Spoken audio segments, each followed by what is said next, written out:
Bom, vamos lá. A palavra patologia, né? Patos vem de doença, sofrimento, né? Uma coisa voltada aí Certo. para a parte de problema. E logia é a parte de estudo, ou seja, estudo de problema, estudo de doença. A engenharia, eu posso te falar que eu vou fazer o teu prédio, esse prédio não vai ficar em pé? Você pode me contratar para fazer a tua edificação? Falar assim, ó, eu vou fazer a tua edificação, mas eu não garanto que ela vai ficar em pé. O meu engenheiro mandou te chamar. Eu não entendi muito bem. Nós temos um caso, não vou falar o nome aqui porque segue em segredo de justiça. Sim. É um caso que, inclusive, eu estou nomeado pelo Ministério Público lá para fazer o acompanhamento. Hoje eu faço o que eu gosto. Eu falo que eu não trabalho, eu me divirto o dia todo. Quebra a cabeça. Porque eu amo o que eu faço, sou apaixonado pelo que eu faço. Fizemos um laudo muito bem elaborado, fundamentado, não só normativo, como também dentro da lei. E apresentamos para o juiz, o advogado apresentou para o juiz não pensou duas vezes, ele embargou a obra. Mas eu já fui confrontado. Fui confrontado por advogados, fui confrontado por peritos, fui confrontado por inspetores. O engenheiro é assim, o engenheiro ele precisa ter horas de pista, ele precisa ter horas de campo, ele precisa passar pela obra, ele precisa passar pela reforma. Reforma o cara aprende demais, É, aprende muito. Ele aprende a mão de obra, porque ele vai lidar com material. A construção ele parte de aprende muito. manutenção. Quer ter sucesso na vida? Resolve problema. O mundo é carente de pessoas que resolvam problemas, seja em todas as áreas, tá? Seja na área de medicina, seja na área de engenharia, seja na área de arquitetura, área de psicologia, todas as áreas. Você precisa resolver o problema. Resolve o problema das pessoas. Que o engenheiro chegou, o que ele fez? Ele abriu tirou todos os pilares da casa, tirou do primeiro pavimento, do segundo pavimento, estava tirando do terceiro, sem fazer escoramento, sem fazer reforço. Não, depois a gente faz o reforço. Meu, cara, é louco. Porque, meu, é muita profundidade, É é muito muita profundidade. conhecimento. Hoje foi uma aula de MBA, velho. Eu falo com toda a clareza do mundo, sem medo de errar. Hoje foi uma aula de MBA. O Camilo, ele é engenheiro civil, especializado em patologia das construções, né? Um assunto Faz bom. um trabalho aí bem legal. Vamos bater um papo bem legal aí, bem se aprofundar aí nesse universo, desmistificar o que precisa, Falar trazer informação para o que precisa, uns problemas, né? Uns causos. trazer causas. Seja bem-vindo, Camilo. Primeiramente, queria agradecer a oportunidade, né? Parabenizar o canal, falar que é uma coisa sensacional aí que vocês estão fazendo, né? A gente entrar aí, adentrar a esse ramo da construção. Eu sou engenheiro civil, tenho especialidade aí na parte de patologia. É uma área que o Daniel, aí como engenheiro, sabe que o pessoal lá da graduação fica um pouquinho com o pé atrás, né? Tem um pouco de trauma, né? O pessoal. Eu quando recebi essa matéria, eu fiz essa matéria acho que no oitavo semestre e fiz amizade com o professor um engenheiro de Minas, professor sensacional, um cara com uma expertise fora do comum na parte de patologia, que Minas é muito forte, né, na parte de patologia. E acabei gostando demais, fui um dos melhores alunos, se não o melhor aluno da matéria, e segui nesse ramo, fiz pós-graduação, fiz o quarto módulo de mestrado na Mauá aí de patologia das fundações. Então, realmente é uma área que eu gosto muito, sou apaixonado Domina por ele. 100%. Domino.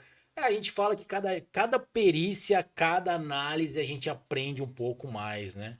Cada situação que a gente Verdade. adentra, a gente É aprende um pouco verdade. mais. Como que você define, né, patologia das construções, de maneira geral? Bom, vamos lá. A palavra patologia, né? Patos vem de doença, sofrimento, né? Uma coisa voltada aí Certo. para a parte de problema. E logia é a parte de estudo, ou seja, estudo de problema, estudo de doença. E quando a gente fala a palavra patologia, é muito atrelada à medicina. Uhum. Porém, você pode buscar na história da origem, a origem grega, ela não é uma palavra exclusiva da medicina, né? E aí você fala, tá, mas o que tem a ver doença com obra? Tudo a ver, né? Porque a obra, ela precisa de manutenção, a construção, uma edificação, ela precisa de manutenção, Sim. senão ela fica doente, né? Então, a patologia na construção é exatamente o estudo que nós fazemos em cima das manifestações patológicas das construções. Lembrando que manifestação patológica é todo aquele compilado que nós temos de problemas na obra e nós definimos cada problema como uma anomalia. E a anomalia ela é tipificada, classificada segundo seu grau de risco, sua origem, né? Origem e consequência. E nós temos N problemas. É um mundo vasto, é um mundo enorme. Então, esse campo de patologia realmente ele é para ser explorado por nós, engenheiros. Eu ia até te perguntar isso, né? Na sua visão, tem muitos profissionais que vão para essa área de patologia ou não? Você Não tá em tem. falta. Aí a gente vai entender por qual motivo, né? O que acontece? Quando você se forma como engenheiro, e aí a gente tem o pessoal que está assistindo a gente aí, que se formou como engenheiro ou até mesmo como arquiteto, Certo. a gente precisa entender que todas as profissões são essenciais, né? Todas, evidentemente. Porém, a ONU, ela tipifica 3 profissões que não podem faltar em nenhuma parte do mundo. Engenharia, advocacia e medicina. Essas 3, elas são indispensáveis para a formação de uma sociedade. Então, o que a gente precisa entender? Dessas 3, somente uma é exata, né? O direito não é exato. Exato. A medicina não é direito, não é exata. Eu, como advogado, eu posso pegar o teu processo e falar, nós vamos ganhar? Posso te dar êxito no processo? Posso te dar uma estimativa. Êxito não. Porque vai ser decidido por quê? Por um juiz, né? Eu, como médico, você chegar lá com uma doença, ou alguém chegar com uma doença grave, eu posso garantir que você vai sobreviver? Ou seja, medicina e direito não é uma ciência exata, certo? A engenharia, eu posso te falar que eu vou fazer o teu prédio, esse prédio não vai ficar em pé? Você pode me contratar para fazer a tua edificação? Falar assim, ó, eu vou fazer a tua edificação, mas eu não garanto que ela vai ficar em pé. Posso fazer isso? Eu, como calculista, posso falar que eu vou calcular uma viga para você, mas eu não vou garantir que ela vai ficar, que ela vai suportar os esforços para qual elas serão destinadas. Você entende o grande problema da engenharia? É uma ciência exata. E aí, quando a gente trabalha, a gente adentra ao campo, que a gente sai da graduação, muitos acham que você vai ficar por ali, vai trabalhar como engenheiro, vai tocar a obra, vai administrar a obra, mas precisamos lembrar que essas 3 profissões você se forma como clínico geral. Você é apto a atuar em todas as áreas, mas você é um clínico. E quando você é um clínico, você fica limitado. Certo? E aí, quando você conversa com um estudante de graduação de engenharia de 7º, 8º semestre, ele fala o seguinte: eu quero ir para a especialização de cálculo, porque engenharia está atrelada a cálculo, né? De fato, sim, é verdade. Mas você tem N outras situações. Você pode ser engenheiro de terraplenagem, não é terraplanagem, é terraplenagem, né? O pessoal fala planar, é terraplenagem. Sim. A gente pode ir para a área de estudos de solos, aprofundar a parte de geotecnia. A gente pode ir para engenharia ambiental. Você pode fazer uma pós-graduação em engenharia ambiental, pós-graduação em engenharia elétrica, pós-graduação em engenharia mecânica. Sim. Então você tem N nichos, pós-graduação em patologia e se tornar um especialista. E por incrível que pareça, como é que funciona? Quando você se torna um especialista da área, você começa a afunilar o seu trabalho.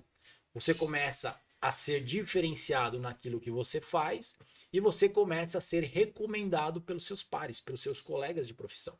Então, como nós falamos aqui antes, né, de começar a nossa gravação, 85, 90% dos nossos clientes são engenheiros e arquitetos.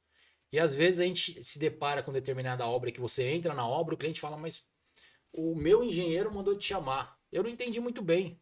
Mas não acontece quando você vai num clínico geral que ele fala, vou te encaminhar para um cardio, vou te encaminhar para um ortopedista. É a mesma coisa, a engenharia é a mesma coisa. O cliente tem a visão, né, de que o engenheiro vai resolver exatamente, tudo, a gente sai da faculdade, como você falou, clínico. Se fosse um clínico geral. A gente tem uma noção de tudo básica e a gente vai decidir qual caminho você vai se especializar. Exatamente. E aí a gente não pode esquecer que o engenheiro, ele é um cientista. Ele é um cientista, certo? Então ele tem o poder de criar soluções e apresentar essas soluções. Por exemplo, no direito, nós temos as leis, né? Nós temos a nossa Carta Suprema, que é a nossa Constituição, e nós temos as leis, os códigos auxiliares, né? Código Civil, Código Processual Civil, Código Penal, Código Penal Militar, dentre outras, várias, o direito tributário, sim, tem várias outras leis auxiliares aí que faz com que a nossa sociedade viva dentro de uma legislação. Uhum. Na engenharia, nós estamos debaixo dessas leis, mas nós temos o quê? O norte, que são as nossas normas. Exato. Norma não é lei, mas tem poder de lei pela lei. Você precisa interpretar isso, né? O judiciário, quando ele vai julgar um processo que envolve uma diretriz técnica, ele vai se basear primeiramente no seu perito ali, né? Ele vai consultar o seu perito, mas às vezes ele entender que o seu perito não forneceu material técnico suficiente, ele vai buscar informações até mesmo na norma, né? Mas a norma não é lei, ela tem poder de lei, salvo aí na norma, nossa norma de acessibilidade, né? Essa se tornou lei. Então o que a gente precisa entender, que realmente é uma situação que a gente tem que frisar muito, que a gente precisa ter esse norte, esse conhecimento de que nós temos o poder de criar a solução. Mas lembre-se de que a tua solução não pode gerar um problema. Por quê? Hipótese alguma. Se der um problema, você vai ser responsabilizado, seja por negligência, imprudência ou imperícia. Então, por isso que a maioria dos engenheiros preferem se limitar ali à norma, a ficar ali na norma e se basear. E eu acho que tá certo, não tá errado, porque ela já te dá um norte, já foi feito estudo em cima disso aí, tudo. Segue ali para que a gente não fuja daquilo ali. E quando você passar por um pente fino, por uma perícia, que é o que eu mais faço hoje, a primeira coisa que a gente vai olhar é o quê? Seguiu a norma? Atendeu a norma? O sistema construtivo seguiu a norma? Não. Deu problema? Deu. Aí vai ser um problema sério. Mas quando você fala que a norma, ela não é uma lei, eu posso entender que a construtora que construiu lá o meu apartamento, ela não necessariamente precisa seguir aquela norma. E eu não estou entrando nos pormenores de intencionalidade, tá? Estou só falando de seguir ou não. Eu posso entender que a construtora que fez o meu prédio, ela pode escolher não seguir a norma por qualquer motivo que seja, e ainda assim ela não está fazendo algo errado. Bom, vamos lá. Volto a repetir. Se ela fizer uma edificação e não apresentar nenhuma manifestação patológica, nenhum tipo de vício construtivo, ninguém vai perguntar se ela seguiu a norma ou não. Você entende o que a gente precisa entender e o que a gente precisa focar? Agora, se essa edificação, por algum motivo, apresentar alguma desconformidade construtiva para o seu usuário, com certeza ela vai ser julgada, né? E vai ser culpada por não ter seguido a norma. Então a gente precisa tomar muito cuidado e aí a gente vai entrar numa esfera que nós temos uma mão de obra muito ruim. Nossa mão de obra é ruim, tá? Isso é indiscutível, certo? Nossa mão de obra, além da nossa mão de obra ser ruim, nós ainda trabalhamos com um sistema construtivo primitivo. Ou seja, nosso tipo de construção hoje, né, salvo em alguns casos, é tijolinho por tijolinho. Meu amigo, A gente fala muito isso. tijolinho por tijolinho. Desde a época da pirâmide. Da época dos egípcios. Você tá entendendo? É da época dos egípcios. Embora nós, engenheiros civis brasileiros, somos referências mundiais, né? A nossa NBR 6118, né? Nós passamos agora por uma atualização de 2023, eu estava discutindo ela hoje no meu canal. Ela passou por uma atualização, pouca coisa, mas a base dela é de 2014. Mas nós temos teste por compressão de corpo de prova, um corpo cilíndrico, que é aquele, que sabe aquela que o pessoal faz muito muro de contenção, barreira, com aquele corpo cilíndrico. Aquilo ali é o corpo de prova, que você faz a extração, a hora que você chega as BT, né? BT, a betoneira chega na obra, sim. Você faz a aplicação do traço, uma parte do traço dentro desse corpo de prova, e depois manda para o rompimento para saber com quanto ele está rompendo. Para que se você tiver algum tipo de problema fora de projeto, para saber a resistência à compressão, né? Lembrando que o concreto é muito fraco para tração, né? A própria 6118 ela tipifica lá de 8 a 15% e a gente padroniza 10%, mas é de 8 a 15%, a gente vai falar que o valor exato mais ou menos a gente não tem, porque depende muito do fator característica, né? Das condições, sim, e tudo mais, traço. Concreto não é só FCK, né? A gente tem relação água-cimento, tem índice de exudação, tem uma porrada de índice que precisa levar em consideração na hora da concretagem. Sim. Mas a nossa 6118 é referência mundial. Nós somos o único país que faz extração de corpo de testemunho cilíndrico. Todos os outros países fazem cúbicos. Mas a gente precisa tomar um pouco de cuidado, porque, por exemplo, eu passei lá pela Mauá, e lá é muito falado da Eurocode, que é uma norma europeia, né? A gente trabalha, a gente estava comentando aqui que eu fui projetista de metálica, eu gosto muito do perfil metálico, sim, recomendo muito o perfil metálico nas minhas obras de reforços, e a gente trabalha muito com a STM, né? Que é uma norma de fora, essa norma, tanto a norma americana quanto a nossa norma europeia, elas podem ser e devem ser utilizadas pelos engenheiros, porque a gente não pode ficar preso somente na NBR. Né? Até tempo atrás a gente não tinha norma de metálica. Utilizava a STM, tudo era STM. Você pega hoje os perfis metálicos, você pega um perfil metálico laminado, um Gerdau, por exemplo, você vai trabalhar com um perfil estrutural, você vai falar a codificação dele é o A572. Você vai trabalhar com o aço, seja o aço 1001, 1020, 1045, qualquer aço que seja, é baseado em norma exterior. Agora que nós temos alguns anos para cá que foi lançado a nossa NBR para estrutura metálica. Você entende? Então a gente precisa tomar um pouco de cuidado na sua pergunta, quando a gente fala, mas a construtora não precisa seguir a norma. Se nós temos uma mão de obra ruim, ineficiente, se nós temos, às vezes, muitas das vezes, falta controle tecnológico na obra, né? Eu bato muito nessa tecla, tem um engenheiro que está trabalhando com a gente, e ele fala, não é melhor a gente utilizar esse material? Eu falei, olha, toma cuidado quando você optar em direcionar um material de alta performance, de alta tecnologia, porque tudo que tem alta tecnologia demanda alta mão de obra, uma mão de obra mais eficiente. Se nós já temos uma deficiência na nossa mão de obra, você entende como é que funciona a situação? Por exemplo, nós temos um caso, não vou falar o nome aqui porque segue em segredo de justiça. Sim. É um caso que inclusive eu estou nomeado pelo Ministério Público lá para fazer o acompanhamento, mas eu recomendei no meu laudo que fizesse a recuperação por fibra de carbono. E coincidentemente esse laudo chegou para o Ministério Público e eu representando a construtora ela entregou uma edificação de alto padrão no interior de São Paulo. Essa edificação apresentou problemas, né, problemas estruturais na estrutura. Para a gente poder entender, essa edificação ela sofreu um colapso no núcleo do prédio, ou seja, o prédio ele começou a colapsar no núcleo, certo? E quando você imagina aqui, ó, né, a nossa torre do prédio. Você tem os problemas.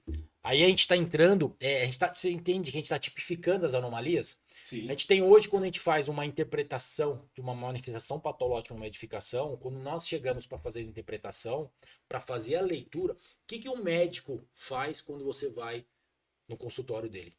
Anamnese. A história. Sim. Você come bem, vamos supor que você está com gastrite, você come bem, você tem nervoso, você tem estresse. Nós, engenheiros patólogos, não é diferente. Nós fazemos a anamnese do prédio, fazemos o estudo do prédio. O que acontece com o prédio? Qual é o histórico do prédio? Quem foi o calculista do prédio? Como ele projetou? Qual é o sistema construtivo? Recebe manutenção preventiva? Todo esse estudo é feito. É feito um histórico para a gente poder entender. Depois, nós vamos fazer o quê? O que o médico faz? Ele vai falar para você, ele vai te diagnosticar com uma gastrite, se ele sem fazer um ensaio, ele vai deduzir. Ele vai deduzir. Coisa básica, eu posso deduzir que a edificação está com recalque, mas o recalque ele é bem complexo. Recalque de primeira ordem, recalque de segunda ordem, recalque diferencial, recalque igualitário. Aí vai entrar os ensaios. Mais específico, mais... Aí a gente faz ensaios. Por isso que o campo de patologia da engenharia é muito acoplado da medicina, porque eles se conversam. Você entende? A gente consegue. E hoje, para quando eu faço um diagnóstico para o meu cliente, que é um cliente leigo, para você é muito mais fácil, que você é engenheiro. Até para você também, que você está aqui, constantemente você está entrevistando arquitetos, designers e arquitetos. Você está envolvido no campo da construção, então é fácil. Agora você pega um cliente leigo, que não tem a menor noção disso. Quando você fala que você é um engenheiro patólogo, ele fica perdido. Mas então, que é isso? exatamente. A parte de engenharia. Exato. Então aí você começa a fazer uma analogia exatamente proporcionando para ele uma didática para ele entender que a construção dele está doente, que você precisa fazer ensaios. E é uma coisa curiosa, né? Qual é a expectativa de vida do ser humano hoje, em média, né? Ela vem aumentando, deve estar em torno de 70, 80 anos? 73, né? Tá de 73. Você sabe qual que é a vida útil do concreto? Não. 70 anos. A nossa 15575, que é uma norma de desempenho, ela tipifica vida útil de projeto e vida útil, que são situações diferentes. Ela tipifica aí que o prédio tem que durar, em média, 50 anos. Mas os estudos que nós fazemos do concreto, a média é de 70 anos para ele começar a entrar num processo de deterioração avançado. Ele já entra num processo de deterioração antes, né? A partir do momento que ele é lançado na atmosfera, ele já começa a entrar no processo de deterioração, carbonatação, seja por monóxido, seja por dióxido, seja por enxofre, dentre outros ataques químicos que nós temos aí na natureza. Mas você vê, você consegue fazer analogia a tudo, né? E aí o que acontece com você se você não ir no médico, não fazer manutenções, É isso não que eu ia tiver boa perguntar. noite de sono? Você começa a se desgastar precocemente. A edificação é a mesma coisa. Quando nós entregamos uma edificação, ela requer manutenção. Além de todos os quesitos básicos, construtivos, e aí entra a nossa norma, que a nossa norma é um parâmetro para que você tenha, por exemplo, uma edificação com sistema de estanqueidade eficiente, que o seu sistema funcione, seja sistema elétrico, seja sistema hidráulico, seja uma fundação bem calculada, seja uma estrutura bem dimensionada, mas você precisa ter o seu sistema de estanqueidade. Adianta eu fazer uma edificação sólida, sem nenhum tipo de problema estrutural, mas eu não fazer um sistema de estanqueidade na fachada? Não adianta. Você entende? Então a gente tem várias situações que aí entra a importância da nossa norma, que a gente precisa ali bater na tecla de seguir a norma, que é exatamente para que a gente possa ter uma diretriz de que a nossa edificação vai atender o nosso VUP, né? Vida útil de projeto. Código de Defesa do Consumidor. A interpretação foi essa. O que ele fala? Não me lembro lá, é tanta coisa. O Código de Defesa do Consumidor ele fala o seguinte: ele fala que quando você lança o teu produto no mercado, ele tem que seguir as diretrizes da produção, certo? Qual que é a diretriz da produção da construção civil? Diretriz da produção? Da construção? A BNT. Certo? Essa é uma diretriz. Ela não é lei, mas é uma diretriz. E o Código de Defesa do Consumidor fala o quê? Que quando você lança o teu produto no mercado, ela tem que seguir as diretrizes. E aí a gente vai entrar numa situação que vamos pegar uma construtora que lançou um apartamento, tá? E aí você vai e compra esse apartamento. Quando você compra esse apartamento ele te apresenta alguns vícios construtivos, certo? Como, por exemplo, você vai no box e você não tem uma caída eficiente no box. Você toma banho, tua água fica empoçada, certo? A nossa lei, tem alguma parte na lei, seja no Código Civil, seja no Código de Defesa do Consumidor, que fala que isso é errado? Não. O Código de Defesa do Consumidor, ele generaliza. Ele fala o seguinte: quando o construtor, o produtor, ou seja, quem for, lançar o produto no mercado, ele tem que atender a satisfação do consumidor. E aí a gente vai entrar numa situação muito... eu sempre bati muito nessa tecla. A nossa norma mãe, a Bíblia do Engenheiro Civil, é a nossa 6118. Ela é uma norma de projeto. Essa norma que passou para atualização agora em 2023.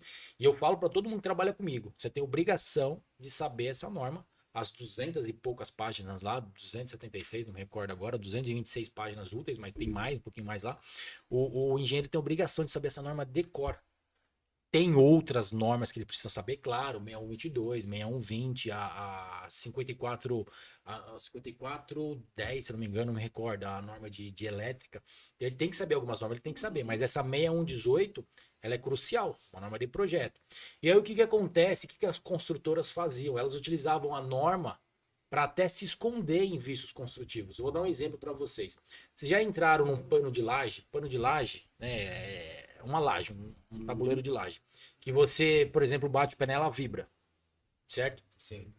E aí quando você, por exemplo, comprava um apartamento ou uma casa nova, imóvel usado muda um pouco, tá? Mas você comprava uma casa nova e você essa laje ela tinha uma vibração excessiva e você fazia uma reclamação com o construtor fala: peraí, mas eu tô seguindo a 6118. Ela fala que para eu montar uma laje de até 3,5 metros, por exemplo, uma H8 funciona. 4 metros, uma H12 funciona. 4,5 metros, uma H16 e assim sucessivamente. Posso colocar adicional, posso colocar tela adicional, posso fazer o que eu quiser, mas funciona, tá na norma. E aí como é que você vai pleitear essa reclamação, sendo que psicologicamente não tá legal? Aí nós entrou em vigor uma norma que é sensacional, que é a nossa 15575. 2014, essa norma entrou em 2014, passou por algumas atualizações. Essa norma é uma norma de desempenho. Então nós temos a norma de projeto e uma norma de desempenho. Uma norma que, assim, quando foi lançada, é excepcional para defender os construtores e foi tipificada como o terror das construtoras. Por quê? Dentre todos, ela divide em 6 partes. Dentre todas os seus itens preconizados, ela falava o seguinte, que você tem que fornecer um produto com confiabilidade, né? E essa confiabilidade envolve também a confiabilidade psicológica. Você entende? Então, realmente, ela veio para revolucionar o mercado da construção civil. Meio que amarrou uma tipificação aí de uma anomalia, né? Meio que, Exato. E aí meio a que gente... classificou como uma anomalia, que na verdade não deixa de ser, porque assim, a minha laje vibra. Eu sou um leigo, a minha laje vibra. Fui lá na construtora, a construtora falou, meu, tô dentro da norma. Seguindo a norma. Só que assim, eu não durmo, eu não tenho, entendeu? Eu não tenho tranquilidade. Eu tô no trabalho, eu tô pensando, meu, será que a laje vai cair na minha esposa, vai cair no meu filho? Desconforto E psicológico. não deixa de ser Desconforto psicológico. uma responsabilidade Claro. indireta da construtora que fez aquele... E aí eu vou fazer uma situação. pergunta para vocês. Por que essa laje vibra? Vamos dar um exemplo. A laje é um exemplo hipotético. Uhum. Mas por que essa laje vibra? Não tô falando de forma técnica, tá?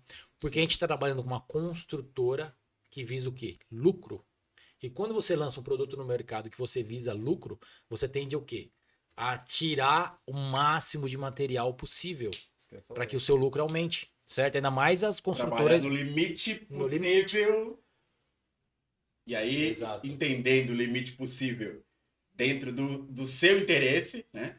Mas eu vou trabalhar no limite possível dentro do meu interesse para diminuir Reduzir custo, o material, mão de obra. É aquela história, eu vou lançar o produto no mercado, vou enxugar o máximo que eu puder, o Tô máximo que eu dentro da puder, norma. para que eu possa fazer o seguinte, atender a norma, mas também ter o maior margem de lucro possível, ainda mais quando é uma empresa de capital aberto, né? Mais ainda, né?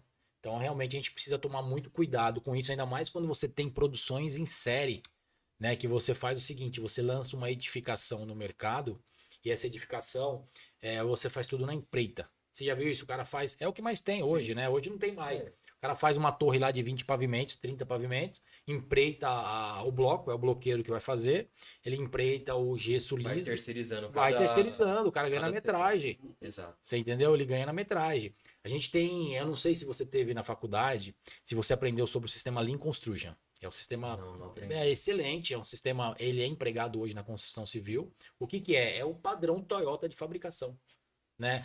A gente pega a Segunda Guerra Mundial, por exemplo, em que os Estados Unidos estavam estourando de vendas, GM, Ford, e os caras tinham o quê? Produção em série. O que que era produção em série? Cara, vamos fabricar motor. Vou colocar aqui, vamos trazer para os dias de hoje um Onix. Não tinha na época, mas um exemplo. Vou produzir o Onix. Ah, eu vou produzir 1000 Onix, eu vou produzir 1000 motor de Onix? Não. Eu vou produzir 1000 Onix, eu vou produzir 2000 motores, 3000 virabrequim, 3000 peças, porque eu quero vender as peças também. E outra, você montou o motor do Onix, deu problema, tira um, põe outro. Esse é o sistema de produção, certo? Sempre foi designado assim, ainda mais quando começou o auge da Revolução Industrial. Tem uma margem e você tem a principal preocupação, não parar a produção. Exatamente. O que aconteceu na Segunda Guerra Mundial, quando os Estados Unidos atacou o Japão e quebrou o Japão? O Japão falou, vamos bater nesses caras. A gente pode com os caras no sistema bélico? A gente pode com os caras bater? Não pode. A gente vai quebrar os caras o quê? Na produção mundial. E aí, além daquele sistema de você, tudo que é grande, você fazer pequeno e melhor, os caras também produziram o quê? A Toyota lançou o sistema Lean Construction. O que é o sistema Lean Construction? É fazer uma peça para cada carro. E assim, não pode dar problema. Não vai dar problema, certo? Tanto é que você pega os carros japoneses hoje, poxa, cara, né? Pega um Toyota, até um Corolla, um Civic, não, porque é um sistema que você enxuga o sistema, esse sistema ele é enxuto, e aí você faz com que você tenha menos defeitos nas peças, seja um carro mais produtivo.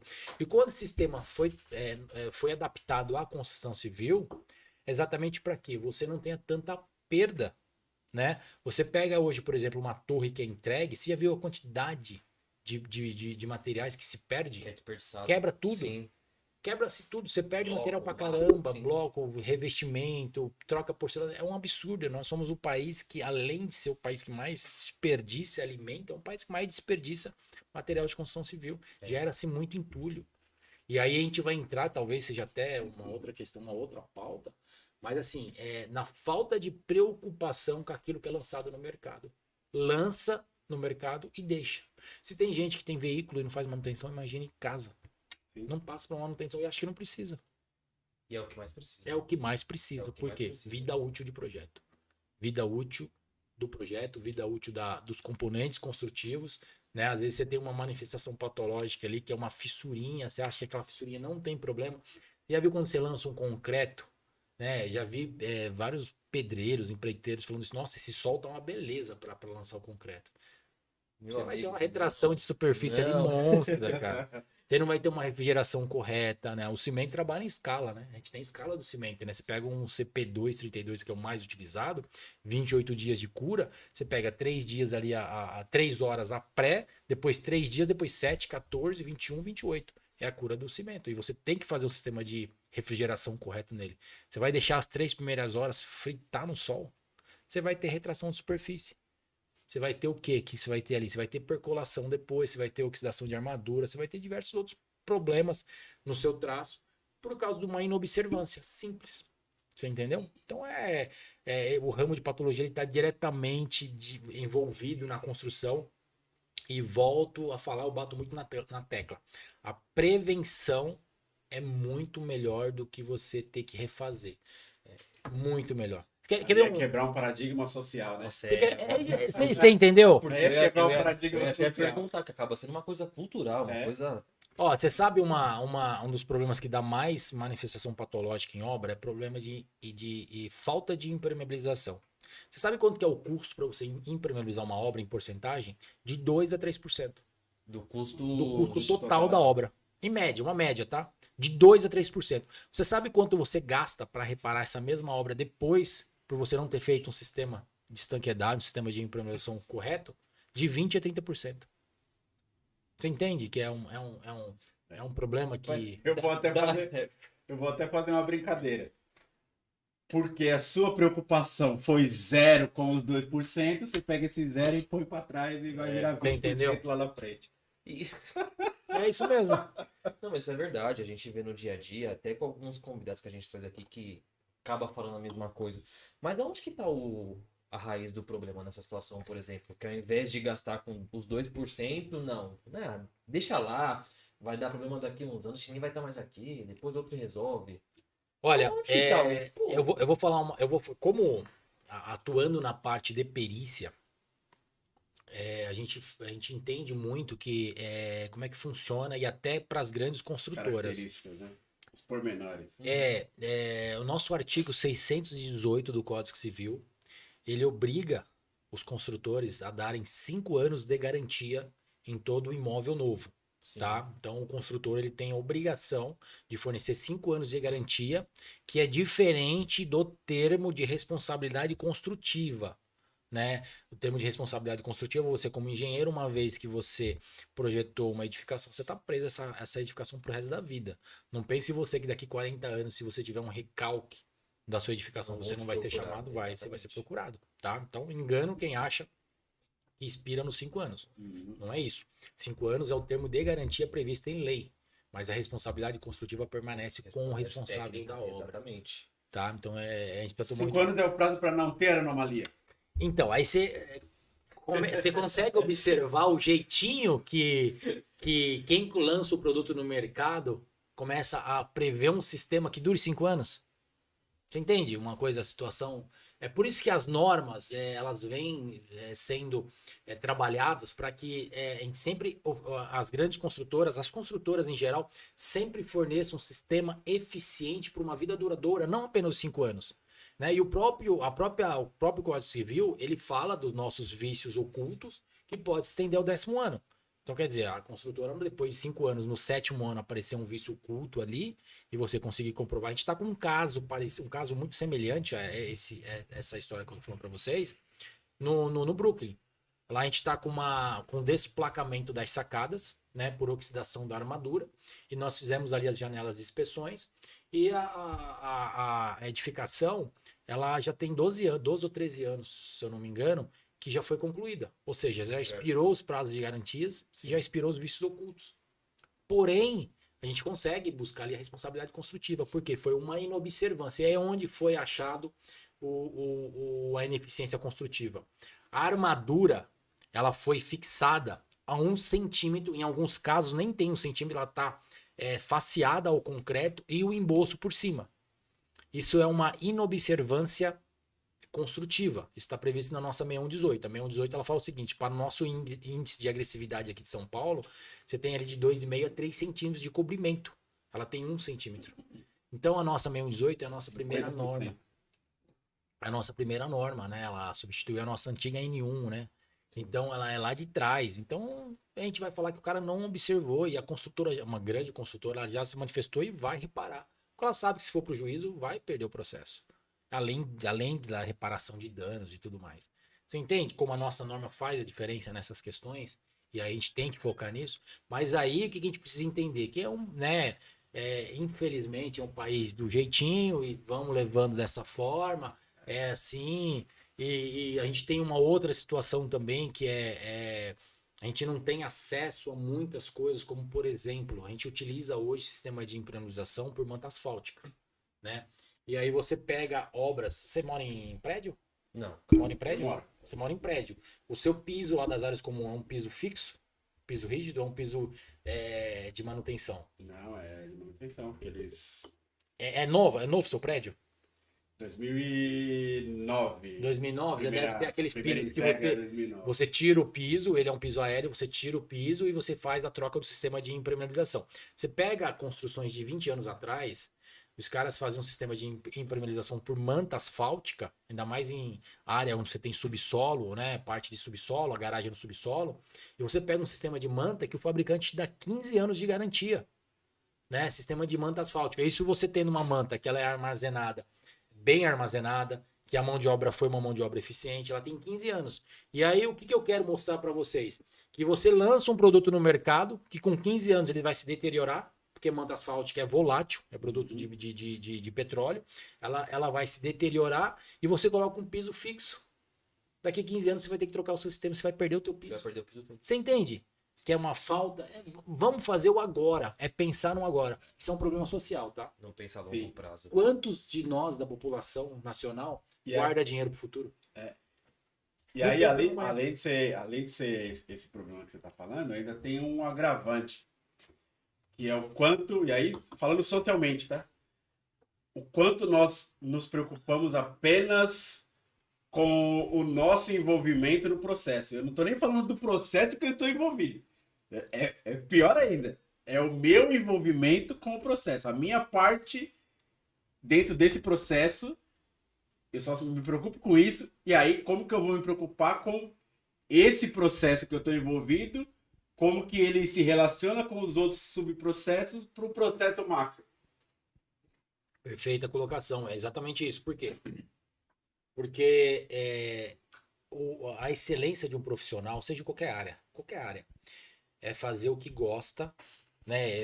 Sabe aquela frase, faça o que gosta e não terá que trabalhar um dia sequer? Sim. Quando fui para engenharia, eu fui exatamente pensando nisso. Hoje eu faço o que eu gosto. Eu falo que eu não trabalho, eu me divirto o dia todo, quebro a cabeça.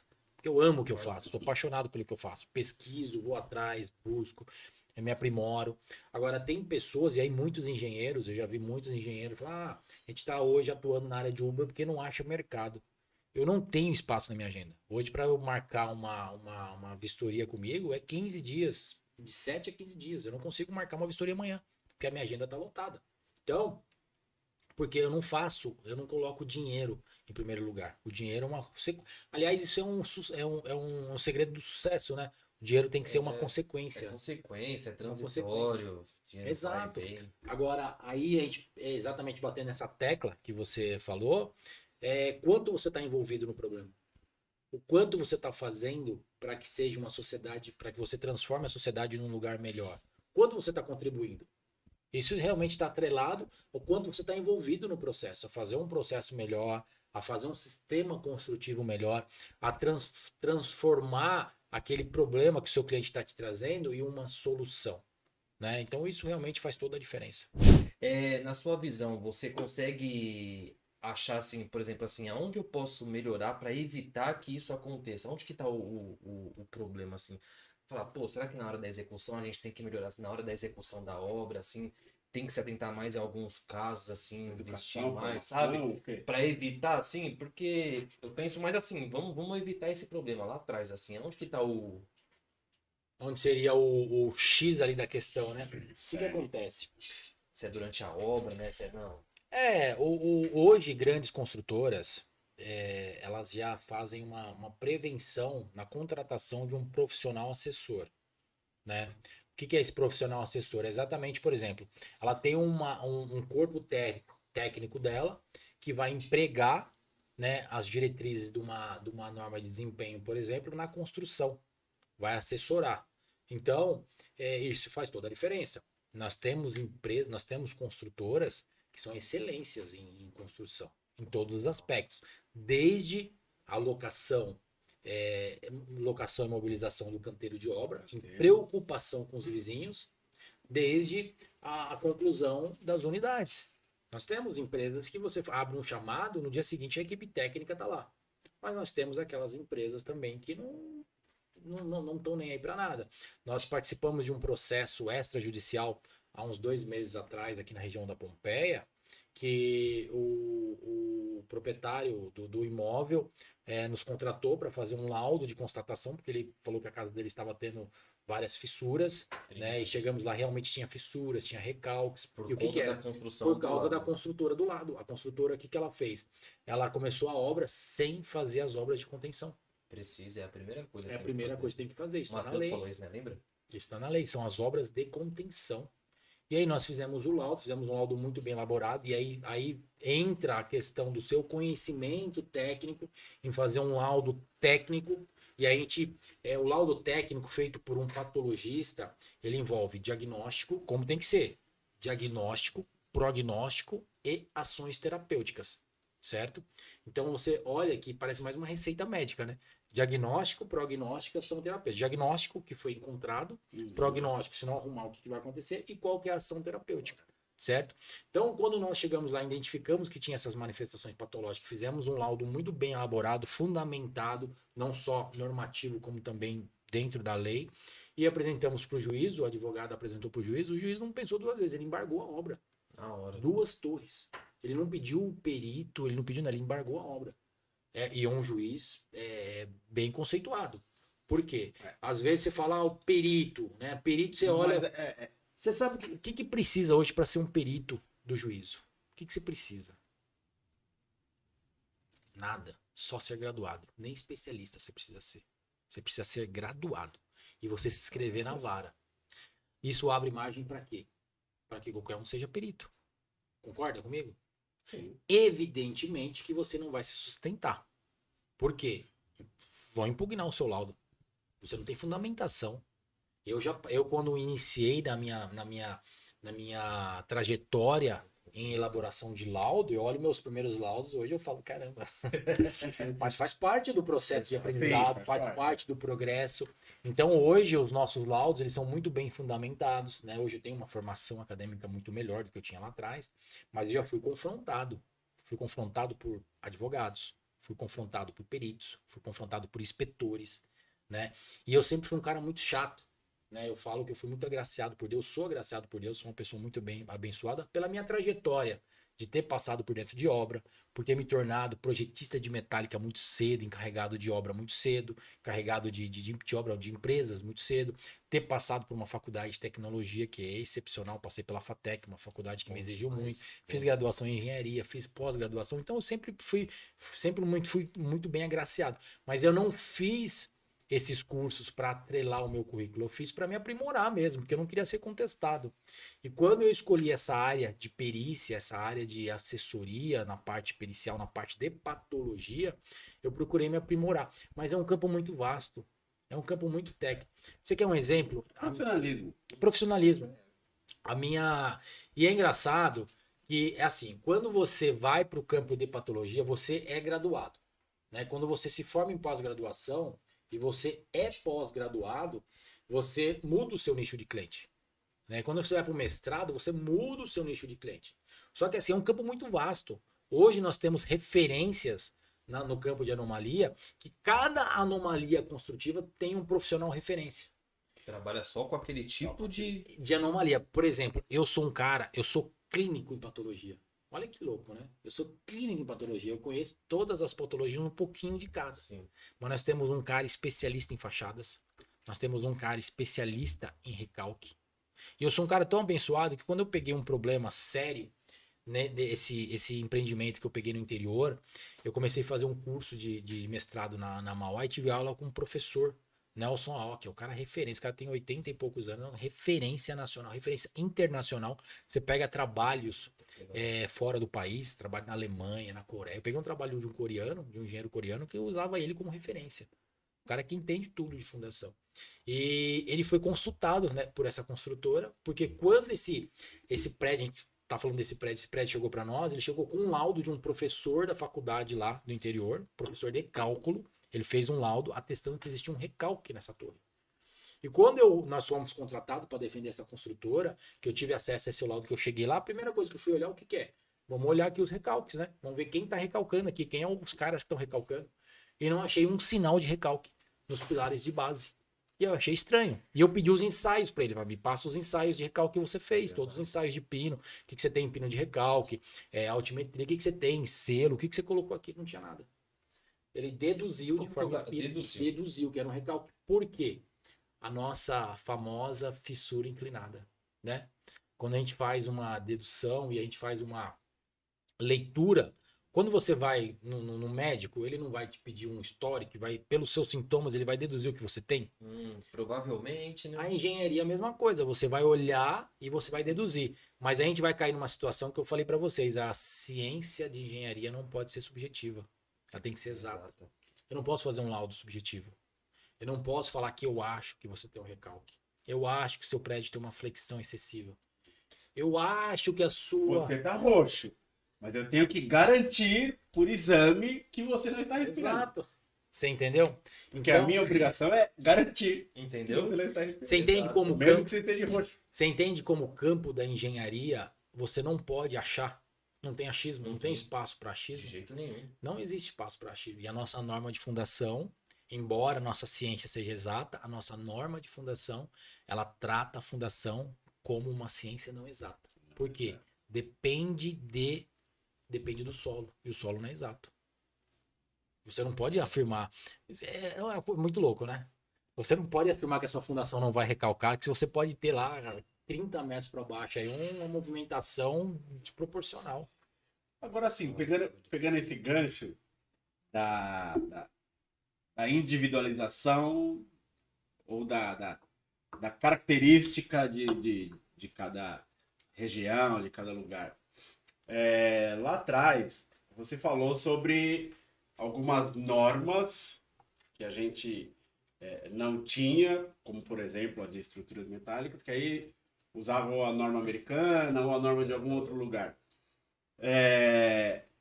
Essas normas de outros lugares, outros países, ainda que mais avançados do que o nosso, ou as nossas normas, mas que tem características distintas das nossas características, não sei os pormenores em questão de tipo de solo, essas coisas, mas falando mesmo de maneira leiga, eu vejo que assim, algumas características são diferentes. O quanto que se basear nessas normas, ainda que mais avançadas e com mais experiências do que as nossas, exige um cuidado exatamente nessa individualização das características regionais. Bom, vamos lá. Primeiro, a gente precisa elogiar muito as nossas normas, tá? Ainda tem muita coisa para melhorar, evidentemente.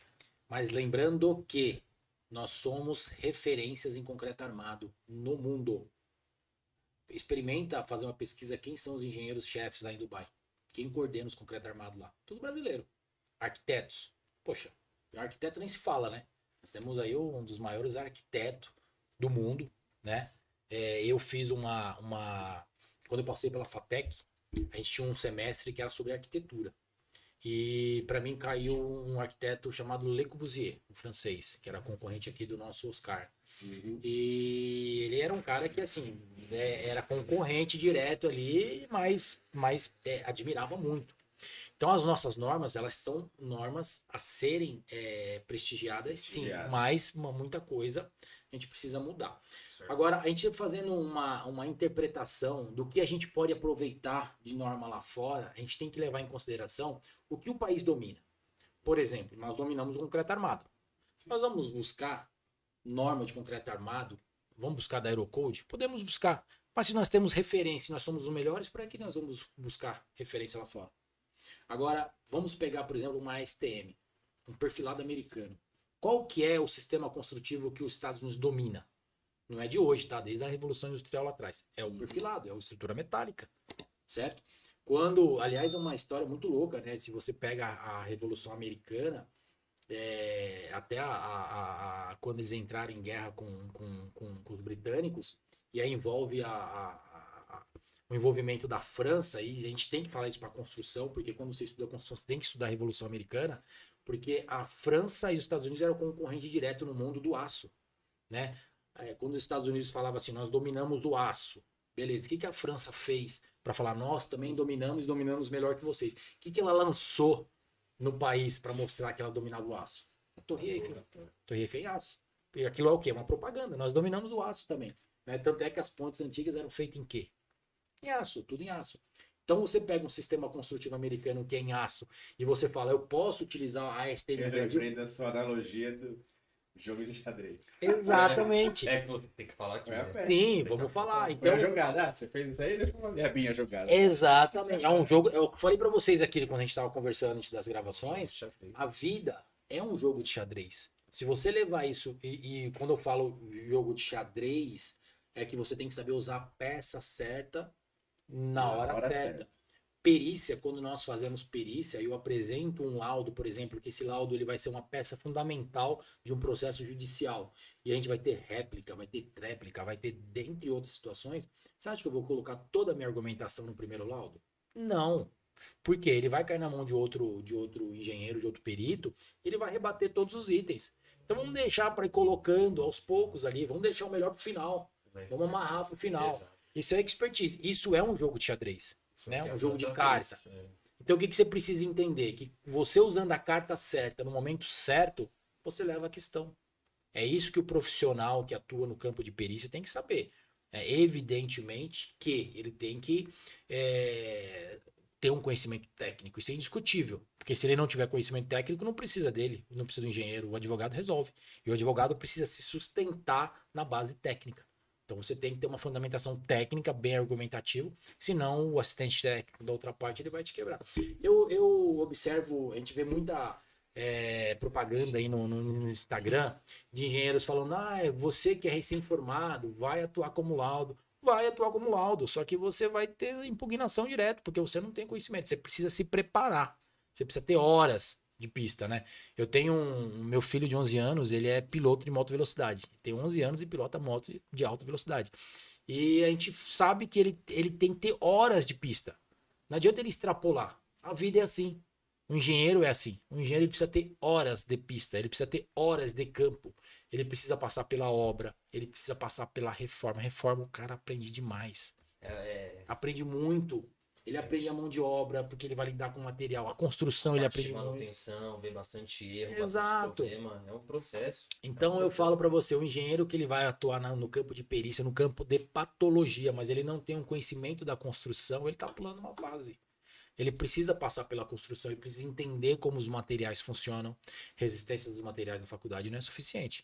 Ele precisa entender ali na prática como que funciona. Você entendeu? Então, como faz toda a diferença?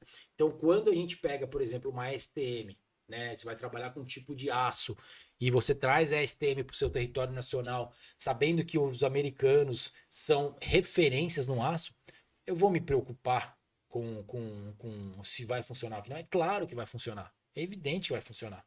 Então, a gente precisa saber usar as normas certas, as normas exteriores para nós, mas sabendo que nós temos referências aqui. Nossa Também. 618 é referência mundial. Exato. Ela é utilizada como estudo lá fora, né? Nosso ensaio por compressão ele é muito elogiado lá fora, porque nós somos o único país que faz o ensaio por. Não sei se tem mais algum país fazendo agora, mas até há algum tempo atrás é só o Brasil fazia um ensaio por compressão com teste cilíndrico, que é mais complexo, né, de você fazer os cálculos, né, do que um cúbico, né, por exemplo. Você entendeu? Exatamente. Pô, é legal saber, né, que essa referência, né, até pra quem tá assistindo, né, Du? E a gente entra aí num outro paradigma social que nós temos, né? Que é a questão de achar que tudo que é de fora tem mais qualidade. É melhor, né? Tudo é isso. E não é. E isso é sem informação, né? Isso é Não sem é. informação. E eu sempre pergunto isso, né, para professor que vem aqui dessa parte da construção, o que que ele acha sobre ferramenta, sobre concreto, tudo. A visão deles, assim, eu sempre pergunto, falo, o Brasil tá atrasado? E todos falam não. Gente, o Brasil é um Não país tá. sensacional. Eu sou neto de italiano. Meu avô não permitia que você falasse mal do Brasil. Ele não permitia. Ele falava que o Brasil só tem um problema. É o povo. Fala mal dele. Ele não aceitava que falasse mal do Brasil. Então, nosso país é sensacional. Você quer um exemplo? Esporte. Se eu falar pra você aqui qualquer esporte, você vai falar que tem um cara que já se destacou em algum momento, que passou, foi o melhor da categoria. Na verdade. Só que a gente não tem incentivo. A gente não tem incentivo, né? Não só não tem incentivo, como muitas das Tem vezes... planejamento a longo prazo. E aí eu vou dar uma cutucada nos engenheiros aí que estão ouvindo a gente. Eu já tive vários estagiários que estagiou lá com a gente no escritório, passou pelo escritório. Engenheiros formados, tá? Inclusive a gente tem um que trabalha com a gente hoje, um cara muito bacana, um cara muito, muito inteligente. E a gente vai fazer, então vamos formar um patólogo, vamos fazer ele se formar como patólogo. Legal. Mas assim, às vezes na primeira dificuldade entende que eu não tive oportunidade, eu vou trabalhar de Uber, vou vender plano de saúde, não desmerecendo, não é isso, tá? Mas o cara, se ele se formou como engenheiro, vai ser excelência na sua área, vai ser o melhor, cara. Mas eu passei uma faculdade, a faculdade era muito boa, não importa. O que você precisa da graduação, do diploma, tirou seu CREA ali, vai se especializar. Não importa se o cara fez uma faculdade top ou se ele fez uma faculdade meia boca. Também não dá pra aceitar que o cara faça uma engenharia EAD, né? Eu acho que Pelo amor de Deus. né? o cara tem que passar ali. Não tem nada contra, nem posso optar porque eu nunca fiz nenhum curso EAD. Mas o que eu entendo que você tem que exigir que você tire o seu tempo para ir lá. Quando você tira o seu tempo para estudar, você se dedica. Sim. Quando você leva as coisas de qualquer jeito, eu faço quando der, eu faço trabalho. É diferente. Então se dedica, vai atrás. E quando você vai escolher. Aí eu faço laudo quando der, eu sigo a norma quando der. Exato. Vira um espelho. Exatamente. Vira uma ciclo, bola de né? neve, um ciclo. Então você tem que ser excelência naquilo que você faz. E aí eu volto a repetir, você é engenheiro por quê? Você entrou na engenharia para fazer engenharia para um cabide de emprego? É um emprego ou é uma profissão? Se for a profissão, cara, tem muito campo. Aí tem muito campo, tem muita procura, seja para calculista, seja para patólogo, seja para movimentação de solo, seja para professor. A gente não tem professor para dar aula nas faculdades, é difícil. Você pega faculdades menores aí, é difícil você achar o professor para dar aula. Tudo bem que paga um pouco, né? Até paga um pouco, mas ganha mais que Uber. Você entendeu? Mas o cara tem a expertise para dar aula. O cara fez uma pós, um mestrado. Ele não foi atrás. Então a gente tem que entender que você tem que correr atrás do seu. Você tem que buscar ser a excelência. E aí a gente vai cair numa situação que eu falei para vocês aqui no começo.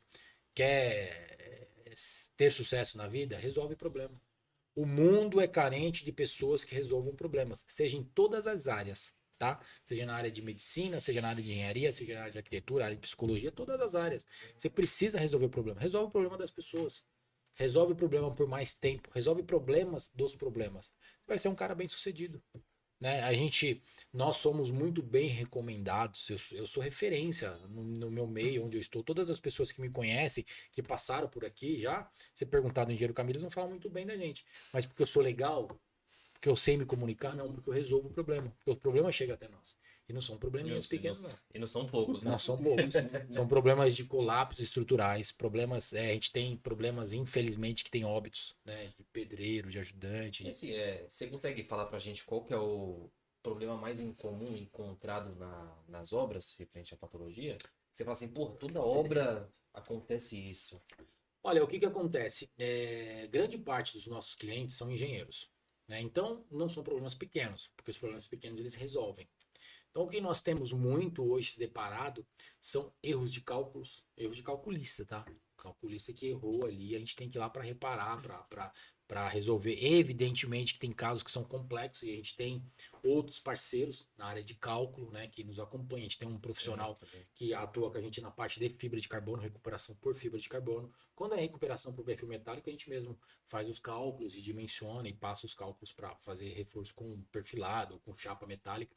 Mas quando envolve fibra de carbono, alguma coisa mais complexa, injeções, sistema por injeções, aí a gente chama parceiros nossos que faz a parte ali de uma junção nas recuperações. Mas nós temos muitos problemas de recalque de solo, nós temos muitos problemas de flexões de laje, abaulamento de laje, problemas de impermeabilizações muitos, né? E por incrível que pareça, tem problemas de infiltrações que o pessoal não descobre. Né? E aí vem a gente com os ensaios, a gente tem equipamento scanner, que vai passar o scanner ali para entender onde está a origem do problema. Porque uma coisa é você ver a anomalia, a consequência dela. Outra coisa é você ir na origem. E a gente vê muito profissional tratando a consequência. Vou dar um exemplo para vocês. Estalactite. Vocês conhecem bem o que é estalactite, né? Às vezes o cara vê uma estalactite ali, ele vai lá, vamos limpar aqui, vamos tratar a fissura, tudo bem. Mas da onde está vindo essa estalactite? Da onde está vindo a infiltração? Né? Da onde está vindo a origem? Qual que é a origem disso aí? Então, a anomalia, a manifestação patológica, ela precisa ser tratada na origem. Até os, vamos colocar assim, os maus vícios são semelhantes à medicina, né? Exatamente. Eu vou dar um exemplo para vocês. Você cura, você trata a dor, mas você não faz. Tá doendo por quê? Não, você só tira a dor. A gente tem hoje no nosso catálogo de cliente uma média de 38 a 40 condomínios que a gente atende periodicamente. E uma manifestação patológica muito proveniente são as oxidações de armaduras, né? Engenheiro, ele não fala, ele fala corrosão, né? Porque a oxidação é um processo químico bem complexo. A gente fala corrosão, porque nós não somos engenheiros químicos, nós somos engenheiros civis, então a gente fala corrosão, que é o processo de corrosão ali. Então, o processo de corrosão das armaduras, que você tem em subsolo, entra no subsolo, você vê aquelas armaduras expostas, corrosão, ali já ocorreu o desplacamento do concreto. O aço é um material mais nobre que o concreto, ele oxida, joga o concreto para fora e você tem uma anomalia de desplacamento do concreto por expansividade da armadura. Mas essa aí é a consequência. E aí você não pode tratar a consequência se você não sabe qual que é a origem. Qual que é a origem? Você pode ter um ataque químico ou você pode ter um ataque eletroquímico na armadura. Você precisa identificar isso aí. Você vê que é bem complexo? Você pode ter um problema, um processo ali por eletrólise, ou você pode ter um ataque químico por qualquer substância química que está atacando a armadura. E você pode ter, por exemplo, você pega um subsolo, você pode ter uma falha no sistema de impermeabilização da manta. Essa água está percolando pela manta, ela passa pela manta, ela chega na laje ela percola pela laje, ela carrega os sais do concreto, né? A gente falava na pós-graduação uma frase da cal, que falava assim, a cal o ditado da cal da pedra vim, da pedra retornarei. Então, né, o que nós engenheiros chamamos de fenômeno, que é a corrosão da armadura, não é um fenômeno, é um processo natural, né? O aço não existe na natureza. O homem vai lá, ele pega o composto, ele pega o carbono, pega o ferro, faz o aço, cria o aço, lança na natureza, opa, não conheço esse cara aqui. Há uma discrepância, há aqui uma discordância aqui. Vamos fazer o seguinte, vamos separar. O que é ferro, o que é carbono, é carbono. Então a gente chama de fenômeno, mas é um processo natural da natureza. Então a gente tem que criar mecanismo para proteger esse composto feito pelo homem. E aí quando você tem, por exemplo, uma infiltração ali no sistema argamassado e ele entra pela armadura, ele vai fazer o quê? Um ataque eletroquímico. E aí você entra no processo de corrosão da armadura. Então adianta você tratar a consequência, adianta você ir lá, remover, lembrando que concreto não emenda, tá? A gente tem que entrar com base epóxi daí, né? Aí você tem que criar ponte de aderência, tratar a armadura, é um processo bem complexo, né? Sim. Tratamento de armadura é processo recuperativo estrutural. Tem que ser feito por especialista. Tem engenheiro que faz? Tem, mas o correto é fazer por especialista. Ele tem que fazer medição da armadura, ele tem que identificar por que a armadura tá em processo de corrosão. A nossa 6118, ela fala que a armadura perdeu 10% de seção, ela precisa ser recomposta, né? Mas você não vai recompor a armadura, você vai adicionar uma armadura extra, né? Você tem que entrar com fundo inibidor ou fazer um anodo de sacrifício ali, que é você vê que é um negócio bem complexo. Você aprendeu isso na faculdade? Não aprendeu. Como é que você vai saber? Ou é a sua vivência de obra, ou você tem que ser um especialista da área, porque adianta você ir lá, já vi profissionais ir lá e passam uns arcão na armadura. Vai aguentar quanto tempo ali? Você tem que passar um fundo inibidor, você tem que entrar com anodo de sacrifício. Por isso que a gente trata a armadura, entra com fundo inibidor ali à base de zinco, ou faz um cordão ali com metal de sacrifício, que é chamado anodo de sacrifício, para que não entre no processo de troca de potencial. Então é bem complexo, você entende que é bem complexo? E aí não adianta eu fazer toda essa reparação, a gente se depara muito com isso. E na origem. E na origem. Você entra lá, eu tenho um problema estrutural. A gente está com um caso parecido, exatamente um problema como esse no Morumbi. O que acontece? A gente chegou lá, tem várias armaduras expostas. Já tem um desplacamento de vigas, de pilares.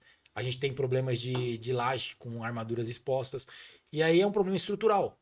E aí a gente vai entrar num processo que quando o condomínio ele pede para fazer um laudo de estabilidade estrutural, essa anomalia ela vai ser classificada de grau crítico, né? E quando ela é classificada de grau crítico, você passa isso para o síndico ele é ignorante na parte de engenharia. O próprio Código Civil ele fala isso, né? Ele fala que é o seguinte, o síndico ele responde criminalmente, civilmente e administrativamente pelo condomínio, pelas áreas comuns do condomínio. E até mesmo pelas unidades internas, tá? Ele é o agente fiscalizador, ele tem que fiscalizar as unidades internas. Inclusive, isso é tema de debate da nossa 16.280, que é uma norma de reforma de unidades. E ela fala, quando ela foi lançada lá em 2014, ela falava que a responsabilidade, ela foi lançada em 2014, ela foi feita em 2014 e acho que entrou em vigor 2015 para 2016, mas ela já foi tirada do mercado logo, depois ela voltou com algumas alterações porque ela era uma norma conflitante.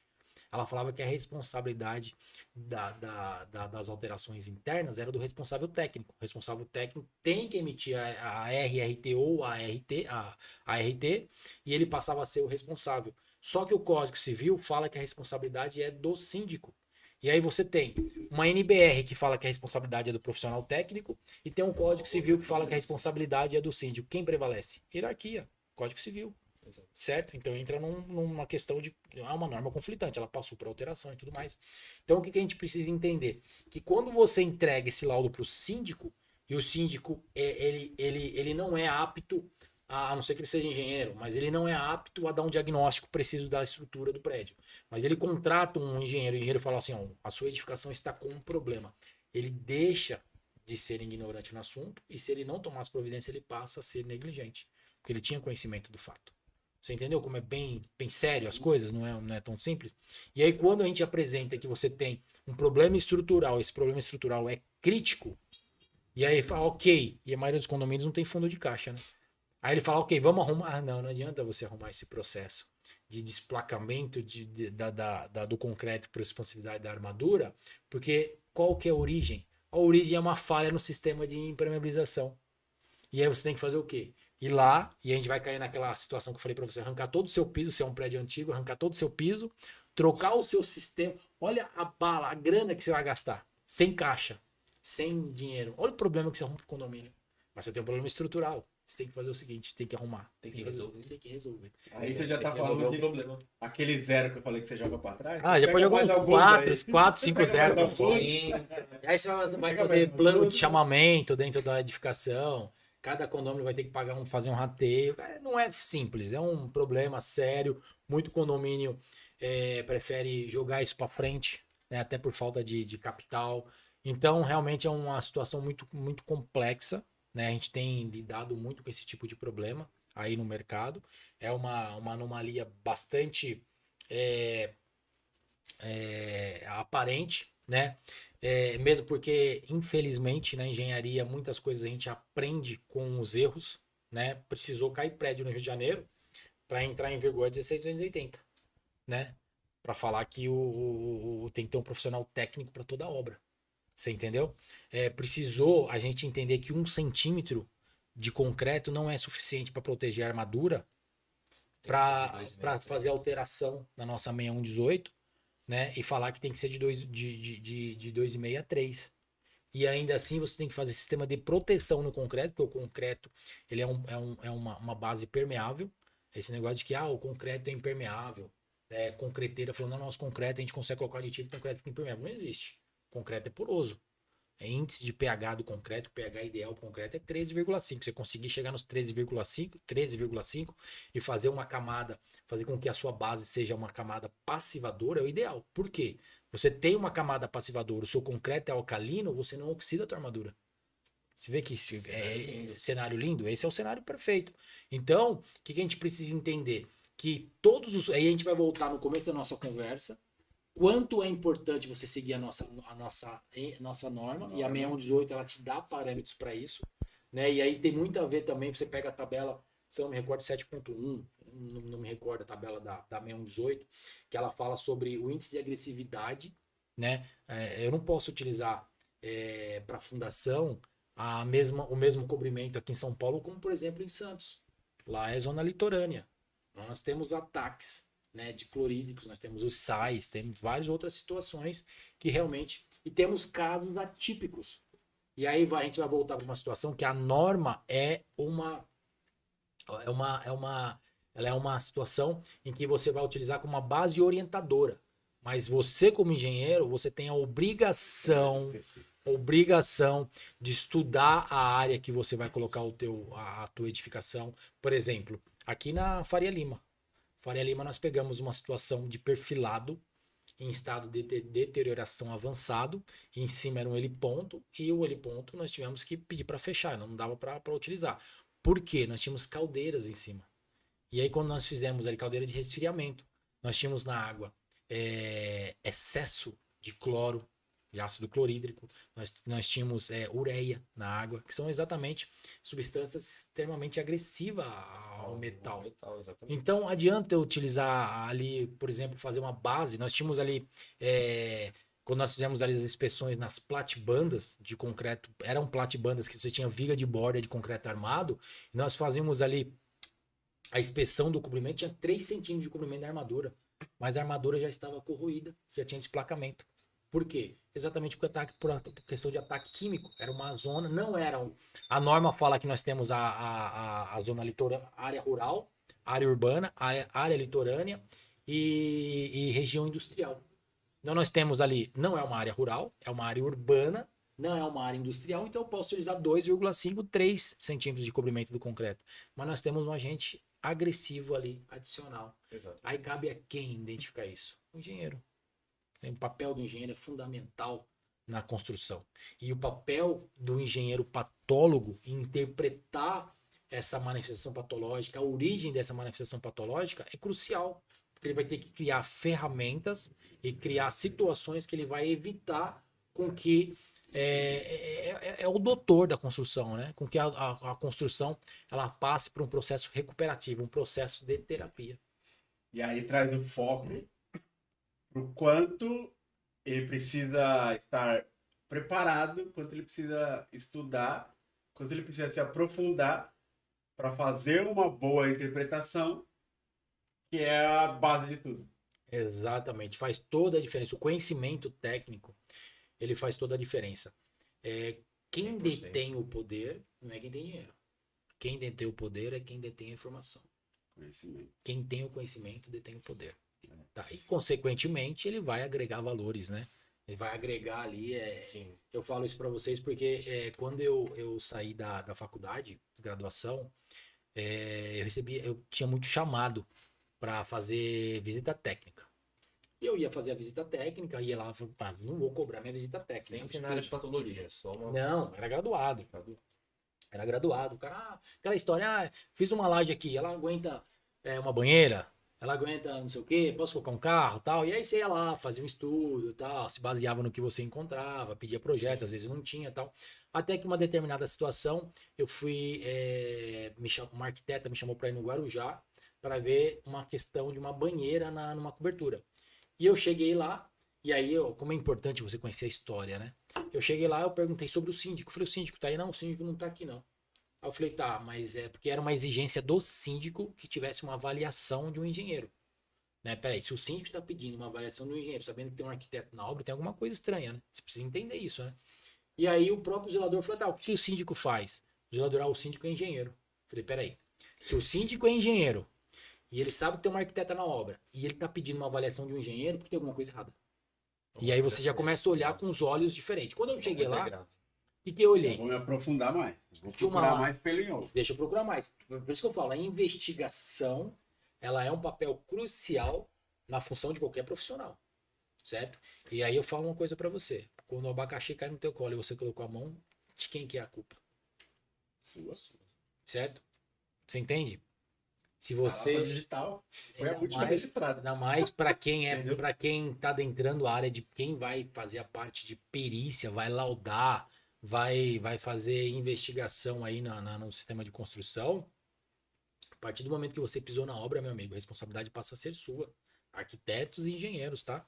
Então a gente precisa tomar muito cuidado com essa questão, porque você é profissional apto a identificar os problemas e dar as soluções.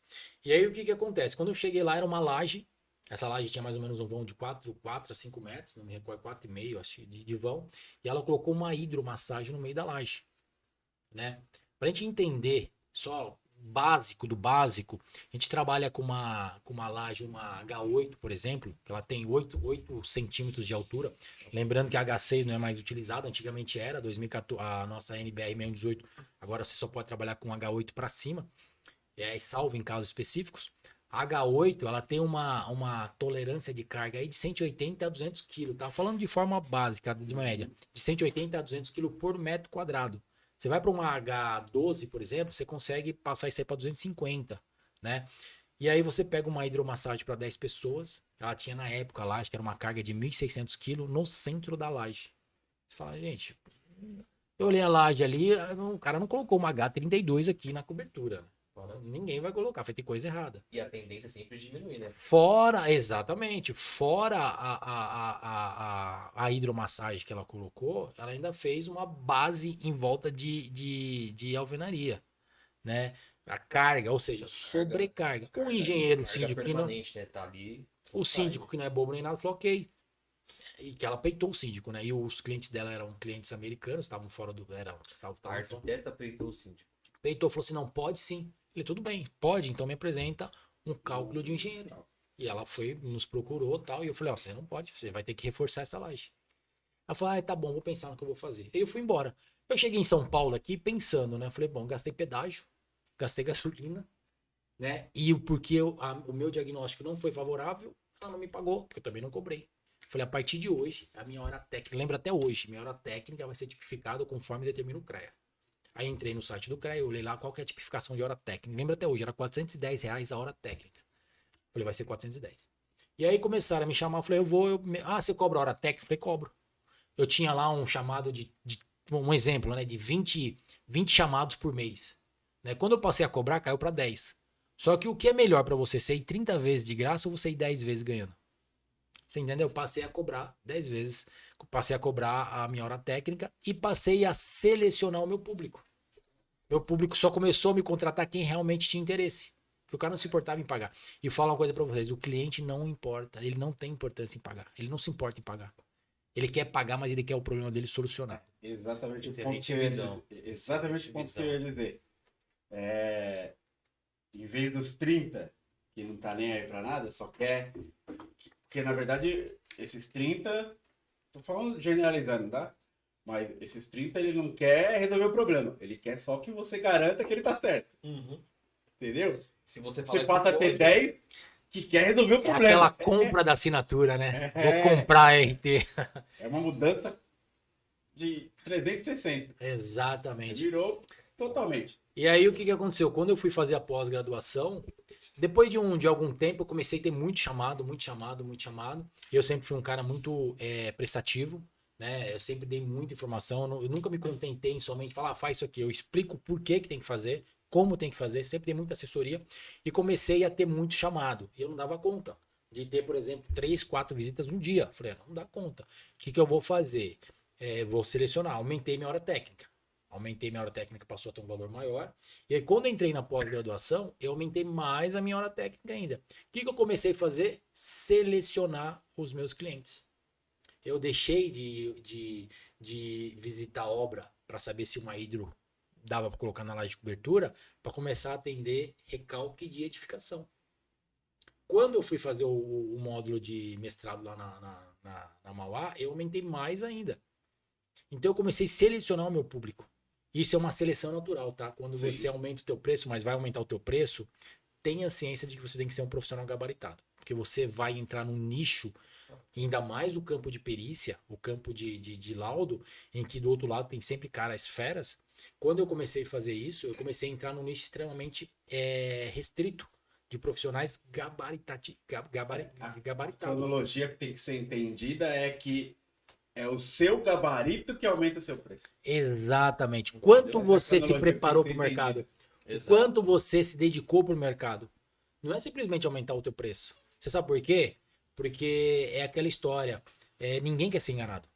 Né? Você pega o teu carro, você tá com um problema lá, um barulhinho no teu carro, você leva no mecânico, né? E o mecânico ele chega lá e fala: "Ah, eu vou te cobrar aqui tanto", e não resolve o teu problema, cara, você vai sair muito revoltado. Você vai se sentir enganado. Então não é diferente em todas as áreas, é assim. Quando você resolve o problema do cliente, e olha que interessante que o carro onde você ainda consegue questionar. O campo de engenharia ninguém vai te questionar. Se você der a solução que seja uma solução confiável, uma solução coerente, né? Ninguém vai te questionar. É isso que tem que resolver? Vai resolver o problema? Faz. Mas as nossas soluções que nós apresentamos para os nossos clientes, seja para construtores, sejam para condomínios, elas são eficientes. Nós não fazemos nada na dúvida. Eu cheguei no começo desse ano. Como você colocou, muito bem colocado no início. Ciência. Ciência. Exatamente. Nós chegamos numa situação no começo desse ano que eu não dava conta de atender os meus clientes. O que eu comecei a fazer? Foi eu vou elevar o meu preço, porque automaticamente eu elevando o meu preço, eu vou elevar o meu nível de entrega do meu material. E o que eu faria? Eu tinha um professor que me dava aula, que ele falava assim, ó, eu faço em média hoje um laudo por mês. E eu pensava comigo lá na época de faculdade, eu falei assim, se eu fizer um laudo por mês, eu vou estar tranquilo, cara. Tô bem pra caramba, né? Só que eu já fiz 28 laudos em um mês. Você acredita que é passar a noite trabalhando? Teve laudo simples, mas teve laudo 28 laudos no mês. Eu fiz mais laudo no mês do que ele fez no ano inteiro. Por quê? Por causa da nossa referência, por causa da nossa expertise. É claro que eu tinha uma galera trabalhando comigo no escritório, então eu ia fazer o levantamento fotográfico em obra, trazia esse laudo para laudo extrajudicial, tá? Não laudo judicial. Laudo judicial envolve outras questões, vai para o juízo, às vezes você tem que replicar. Laudo extrajudicial, né? Então já fiz a quantidade máxima de laudo que eu fiz no mês foram 28 laudos no mês.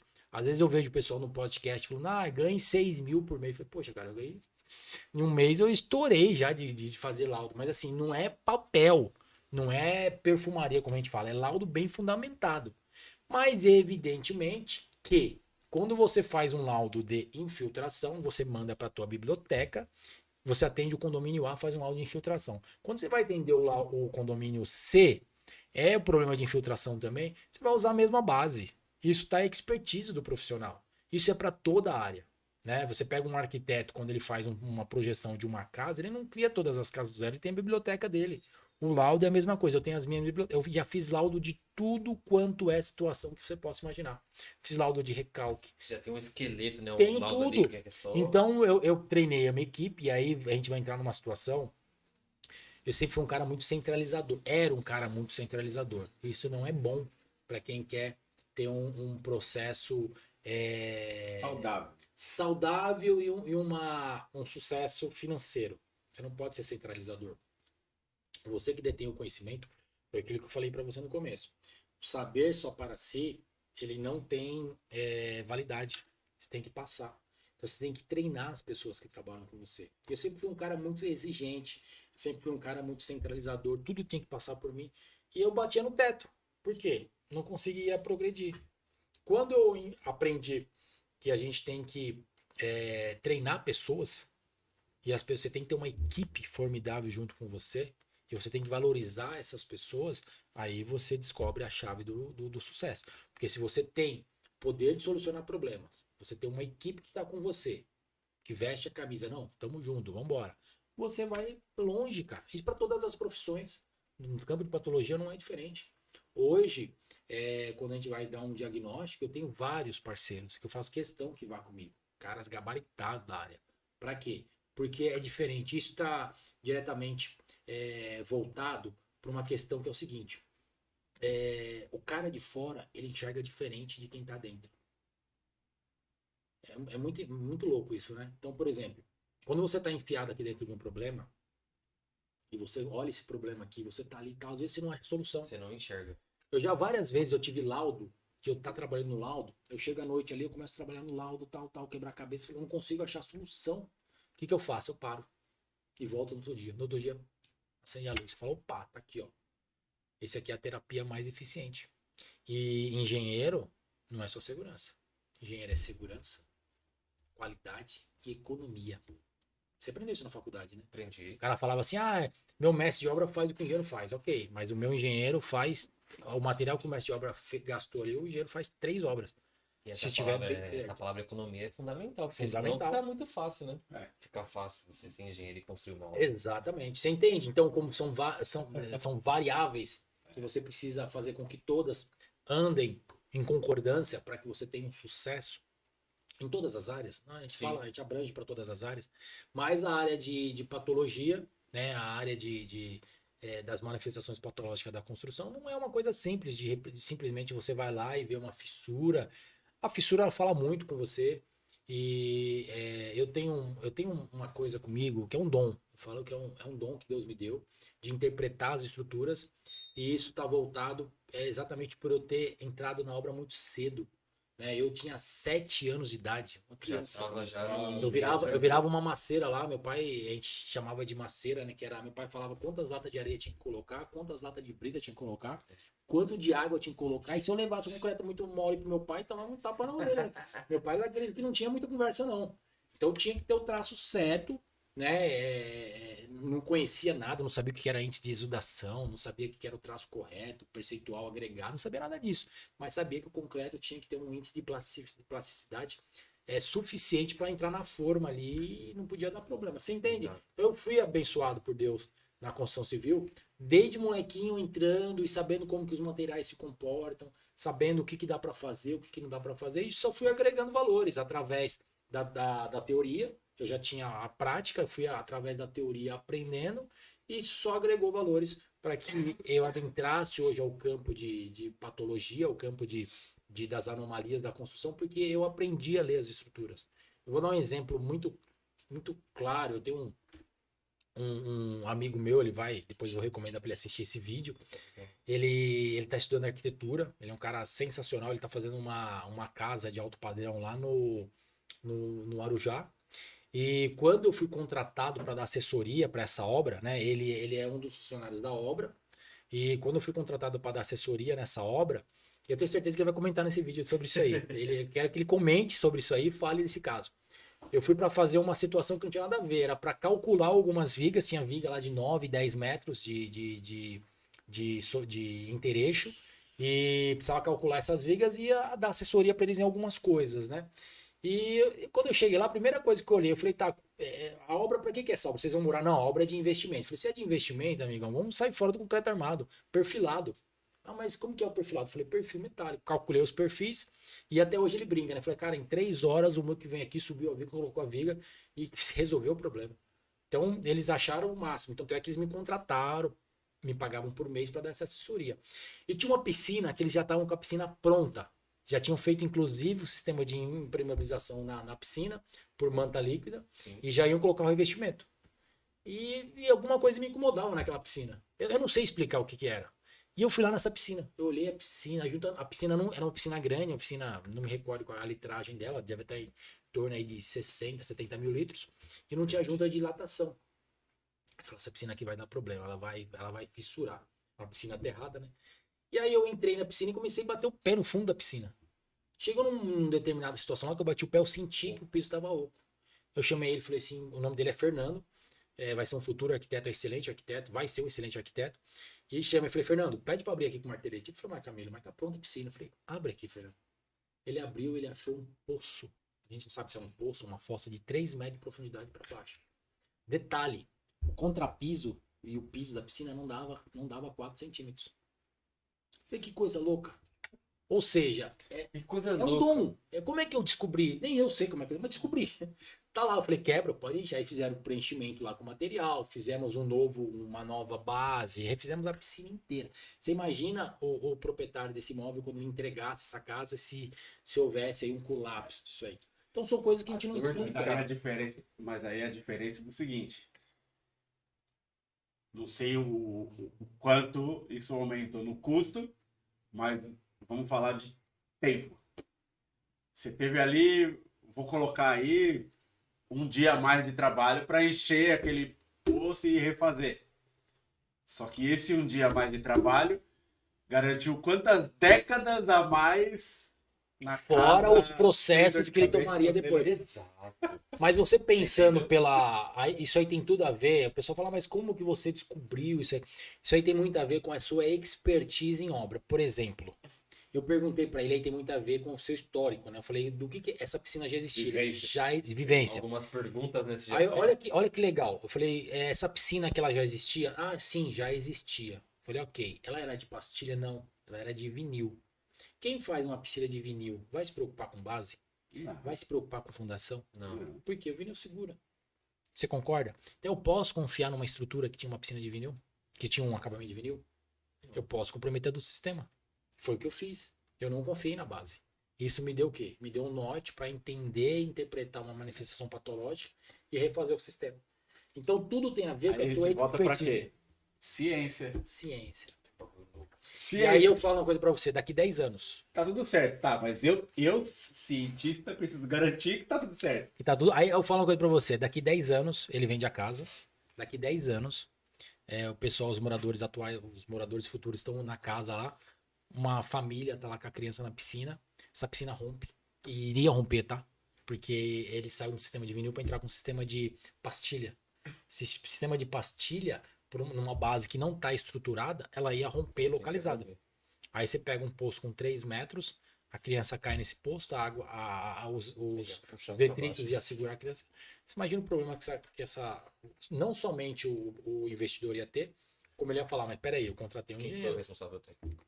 Você entende a responsabilidade que você adentra quando você aceita, Entra aquilo que você falou do achismo. quando você aceita o desafio? Entra no achismo, né? Então Não eu falo pode uma coisa achar, pra você. ter a certeza. Quando você for cobrar o teu produto, vou cobrar a tua assessoria, cobre bem, né? Tenha valor, se valorize. O profissional ele tem que se valorizar e muito. Todos os profissionais têm que se valorizar.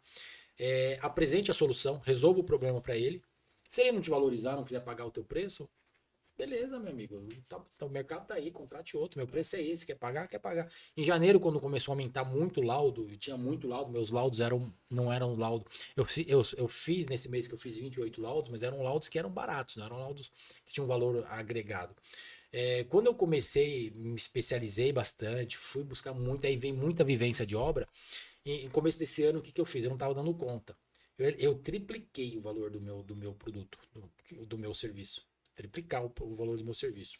O que aconteceu? Caiu a minha produção. Por quê? Porque muitos orçamentos passaram a não ser aprovados. Porque eu atendo muito condomínio. E condomínio passa por quê? Ele passa por concorrência. Então o cara pega 3 laudos. Mas Né? eu tenho certeza que, assim, caiu a sua produção Essa é a questão. quantitativa. Hoje eu trabalho menos. Quantitativa. Mas aumentou. Eu trabalho menos. Qualitativo. O meu trabalho tem muito mais qualidade e eu ganho mais. Até porque você tem mais tempo de se dedicar E eu ganho mais. trazer uma qualidade maior, Você entende? agregar valor. Então a gente não pode entender que quantidade é positivo. Eu vou fazer o seguinte, então o que eu vou fazer? Eu vou montar uma produção aqui. Meu trabalho não é de produção. A gente vai cair naquele sistema do Lean Construction. Excelência. Quando eu apresentar o meu laudo, você é engenheiro. Se eu apresentar o meu laudo para você e você está representando uma outra parte, você vai querer procurar vícios ali. Você vai querer procurar discrepância. Você vai querer procurar inobservância técnica. Eu não posso deixar essa margem. Não posso. O meu laudo é um laudo nível 3. Ele envolve um engenheiro especialista, ele envolve ensaios, ele envolve várias situações. Eu vou fazer, por exemplo, nós estamos fazendo um processo de reforço de laje num condomínio ali perto da Faria Lima, que o representante do condomínio é um engenheiro muito amigo meu, ele me chamou e falou, Camilo, esse laudo aqui, o condomínio contratou esse laudo, e esse engenheiro ele sugere essa terapia. Eu não concordo. O que você faria? Eu falei assim, você já viu aquela história? Você quer um conselho ou uma consultoria? Aí a pessoa pergunta assim pra você, qual a diferença? Fala, o conselho é de graça, a consultoria eu cobro. Fala, então me dá um conselho. Fala, o meu conselho é que você me contrate pra te dar uma consultoria. Você ouviu falar isso aí? Aí eu falei pra ele, você quer um conselho ou uma consultoria? Ele deu risada, né? Eu falei assim, tá, me dá um conselho. Eu falei, um conselho é que você me contrate pra fazer a consultoria. Você faz o laudo? Eu falei, faço o laudo. Eu fiz o laudo pra ele e recomendei que fizesse um reforço por metálica. E ele falou assim, era isso que eu tava esperando, um reforço por metálica. Né? Porque a terapia do outro engenheiro não tinha nada a ver, era fazer abertura, de canal, uma coisa que não ia resolver, a gente sabia que não ia resolver. Então, o que você precisa dar uma solução para o seu cliente que seja uma solução coerente, né? Seja coerente. Não adianta eu te entregar um produto por entregar, não adianta você entregar um laudo Ctrl+C, Ctrl+V, é muito fácil você chegar na internet hoje e copiar uma matéria de qualquer coisa, mas gente, é a mesma coisa de cálculo. Eu acho que o colega nosso que teve aqui, o calculista, ele deve ter falado isso. Existe o calculista e existe o piloto de software. Ele deve ter falado isso, né? É aquele cara que opera um TQS, por exemplo, mas... Falou. Ele falou. Falou. Ó, eu vou pegar uma situação para vocês de um prédio Que loucura. que nós fizemos a perícia, né? E estamos fazendo assessoria no interior de São Paulo. E nitidamente o projeto foi colocado no software, o cara colocou o índice de majoração lá em cima e entregou. E aqueles problemas adicionais que apresentam em campo, que você tem que prever, não foram previstos. Né? Esse é o piloto de software, é o cara que pilota ali o programa, mas ele não tem o conhecimento do que acontece lá na obra. Não é aquele calculista que sabe, ele precisa entender o material, ele precisa conhecer de material. É bem complexo. Você tem que estar envolvido. Você tem que estar envolvido na situação. Quando você está envolvido na situação, e volta naquilo que você comentou no começo, quando você está envolvido na situação, você está disposto a resolver o problema, você não vai ser um executor de laudo vai copiar o material da internet e vai lançar lá para o seu cliente. Não é isso. Porque a hora que der o problema, a hora que você for confrontado e você será confrontado, você não vai saber responder. Eu não estou preocupado em dar uma volta na pista. Eu estou preocupado em entender o porquê de cada curva. Exatamente. Exatamente. Isso faz toda a diferença. Você fez um comentário e eu levei isso muito para minha profissão, desde o início, desde que eu comecei a trabalhar e exercer a profissão de engenheiro civil. E é uma profissão nobre, como todas as outras profissões. Mas a minha profissão de engenheiro civil, eu tenho um zelo muito grande por ela. Então, é o que eu falo, eu não aceito o cara que é engenheiro civil e fala que não teve oportunidade de trabalhar, como o cara que é psicólogo e fala que não teve oportunidade de trabalhar, como o cara que é advogado que fala que teve oportunidade de trabalhar, pela seguinte situação. Por que você fez a faculdade? Teu pai te obrigou? Foi porque você queria... simplesmente ter um curso superior, ou você fez porque você queria ser diferença no seu meio?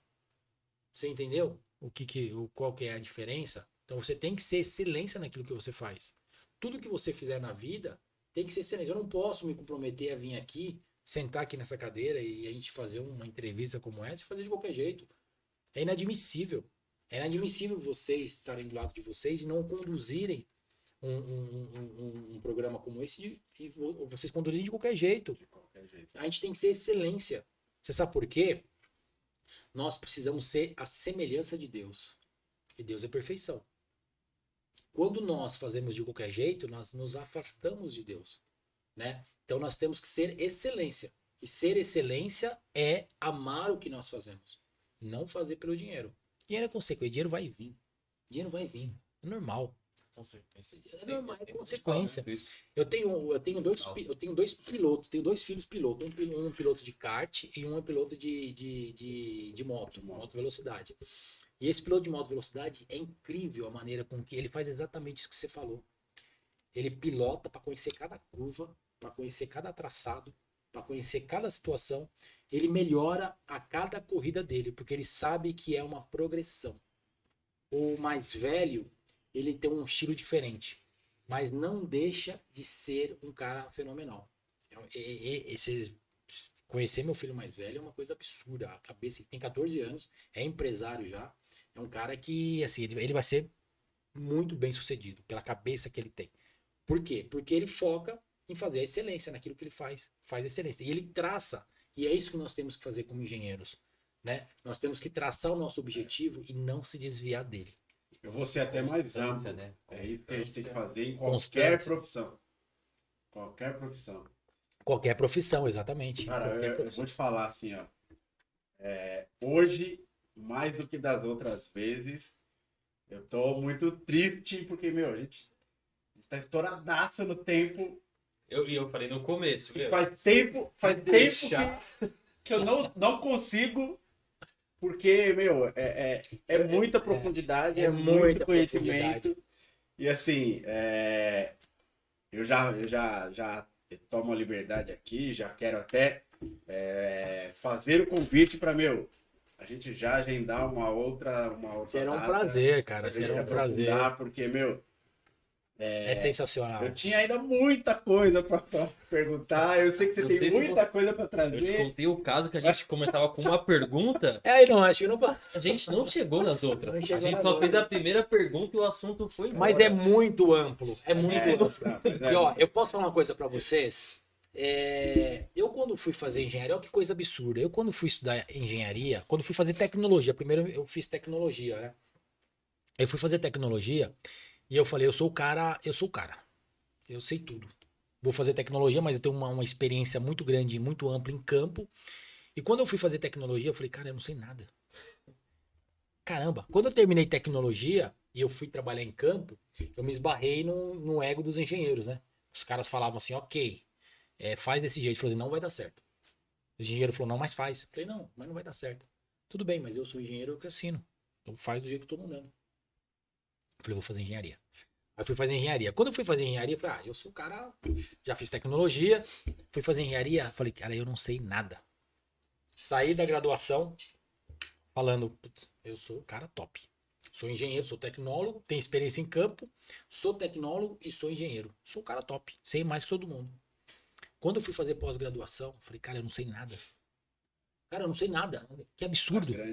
A vida é um eterno conhecimento. Quando grande sabedoria talvez seja só sei a consciência de que quando chegamos ao cume, o que observamos é que existem outros infinitos cumes para serem Só sei que nada sei, e o fato de não saber nada me coloca à frente daqueles que acham saber alguma coisa. Então, O primeiro hoje, passo do aprendizado é enxergar a necessidade dele. eu desisti. Eu tô falando sério. Eu desisti. Sabe por quê? Nós somos um pingo de nada no meio do universo absoluto. Então, nós temos que saber que nós temos que entrar numa situação como um gatinho e sair como um leão, não ao contrário, né? Quando eu chego na obra hoje, eu ouço todo mundo. Eu ouço desde o mestre de obra até o ajudante. Às vezes o ajudante lá, ele tem uma solução para aquele problema, porque a gente chega em situação, a gente tá com uma situação, você fala, mas em obra tal, a gente tem uma situação que a gente tá numa assessoria numa obra, que o engenheiro chegou, o que que ele fez? Ele abriu tirou todos os pilares da casa, tirou do primeiro pavimento, do segundo pavimento, tava tirando do terceiro, sem fazer escoramento, sem fazer reforço. Não, depois a gente faz o reforço. Meu, cara, é louco. Depois o quê? E aí, que eu, pra poder Tá entender, invertendo os processos? pra poder entender, eu chamei todo mundo lá pra conversar. Falei, não, primeira coisa, vamos escorar todo mundo aqui e tal, vamos entrar com reforço aqui e tal. E aí fui ouvir todo mundo, fui ouvir o ajudante, fui ouvir o pedreiro que tava lá, fui ouvir todo mundo pra poder entender como é que a gente resolver a questão. Então a gente tem que resolver, a gente tem que ouvir todo mundo, né? Porque cada um tem uma solução, cada um tem uma maneira de pensar diferente. E você aprende então. Você aprende demais. Você aprende demais. A consciência de que aprender é full time e amplo, abrangente. Eu posso aprender com qualquer pessoa, eu posso passar na rua e aprender com um mendigo. e eu ser um, sei lá, um doutor, um cientista da NASA, eu posso aprender com um mendigo na rua que não tem quarta série. Eu posso aprender alguma coisa com ele. Você aprende com uma árvore, cara. Você acredita? É. A gente aprende com uma árvore. Então, tristeza, né? cara, Mas começa você, faz as Se deixar, a gente considerações vai finais. embora. Pô, mas já acabou, pô. Caraca, só agradecer, assim, eu acho. Eu só vou pegar o único ponto, todo esse conhecimento que você tem, você transmiti-lo, não guardar pra si. Sim. Então eu só vou agradecer por isso e que continue transmitindo esse conhecimento, essa visão, porque é fundamental pra mim, que sou recém-formado, pra quem tá assistindo, pro leigo também e acho que pra todos. Cara, só agradecer por tudo mesmo. Foi um episódio assim incrível. Eu que quero agradecer pela oportunidade de vocês terem aberto aqui o espaço para vir, né? Sei que é para vocês montarem, quero parabenizar a organização de vocês, a maneira com que vocês conduzem, a maneira com que vocês prestigiam o profissional. Isso nos deixa muito confortável para vir aqui, para falar, abrir o espaço de vocês. Realmente, eu tenho que agradecer muito pela oportunidade. Nossa, que é isso, cara. Obrigado. Que isso. A minha palavra, né? Primeiro, gratidão pela disponibilidade, né? Faço aqui um agradecimento especial para a Ayla, que, né, fez aí o meio de campo, passou o seu contato, vendeu, né? Vendeu. Vendeu, né? Mandar um Então, beijo abraço. para ela, pessoa sensacional. Pessoa sensacional, a gente tem só que agradecer a ela. Mas eu acho que a mensagem principal é continuidade. E por que continuidade? Porque, cara, você tem tanta profundidade, você tem tamanha grandeza, e a grandeza é exatamente na simplicidade. Eu costumo dizer que a centelha divina está na simplicidade. E a sua grandeza vem daí. Porque é a simplicidade com que você vê o quanto é benéfico você transmitir conhecimento. Isso é grandioso demais, velho. Isso não Isso tem, é grandioso não tem preço. demais, velho. Não tem preço. Então, assim, continuidade, porque você continuar sendo a pessoa que você é que vai garantir a continuidade do sucesso que você já tem hoje e que vai atingir ainda níveis ainda muito maiores. Tenha dúvidas. Perfeito, Então, ótimo. gratidão. Eu posso deixar aqui meu Instagram, pessoal? Seguir, vocês vão colocar. Sim, claro, inclusive, a gente vai assim, colocar a gente nas vai redes. colocar na descrição, aqui embaixo, Ah, é legal. seus contatos, o seu canal. Ele tem um Exato. canal do YouTube Tem que um tá canal começando novo agora. lá, exatamente. Tem um canal novo, tá bombando o canal lá, viu? Mandar um abraço aí pro engenheiro Renato, é um cara que tá trabalhando com a gente aí, um cara sensacional. Sim. A gente Mas vai pode- transformar ele num perito, tá? Oxe, Mas tenha pode dúvida. passar, mas assim, os contatos... dele Vai estar aqui embaixo aí, né? Vai estar embaixo depois e todos o pessoal os segue contatos do lá. Instagram, site, tudo que você tiver, a gente vai deixar aqui embaixo. Perfeito. E é isso. A você que nos assiste, gratidão. Curtam, principalmente compartilham. Cara, eu vou falar sem medo de errar, que hoje foi uma aula de MBA, velho. Foi. E atualmente a estrutura de um MBA ela tá mais fundamentada na troca de informações entre os participantes, nesse exchange, do que propriamente dito do conteúdo que ele entrega. Exatamente. Hoje foi uma aula de MBA, velho. Eu falo com toda a clareza do mundo, sem medo de errar. Hoje foi uma aula de MBA. Então, Ótimo, que legal. compartilhem, façam que essa mensagem seja cada vez mais abrangente. O nosso propósito é transmitir conhecimento, disseminar conhecimento, fazer o conhecimento ser cada vez mais abrangente. Então, curtam, compartilhem e nos ajude. As mensagens dos nossos convidados, que são tão especiais, estamos sendo tão agraciados, seja relevante e abrangente. E É gratidão. isso, gratidão. Axé. Valeu.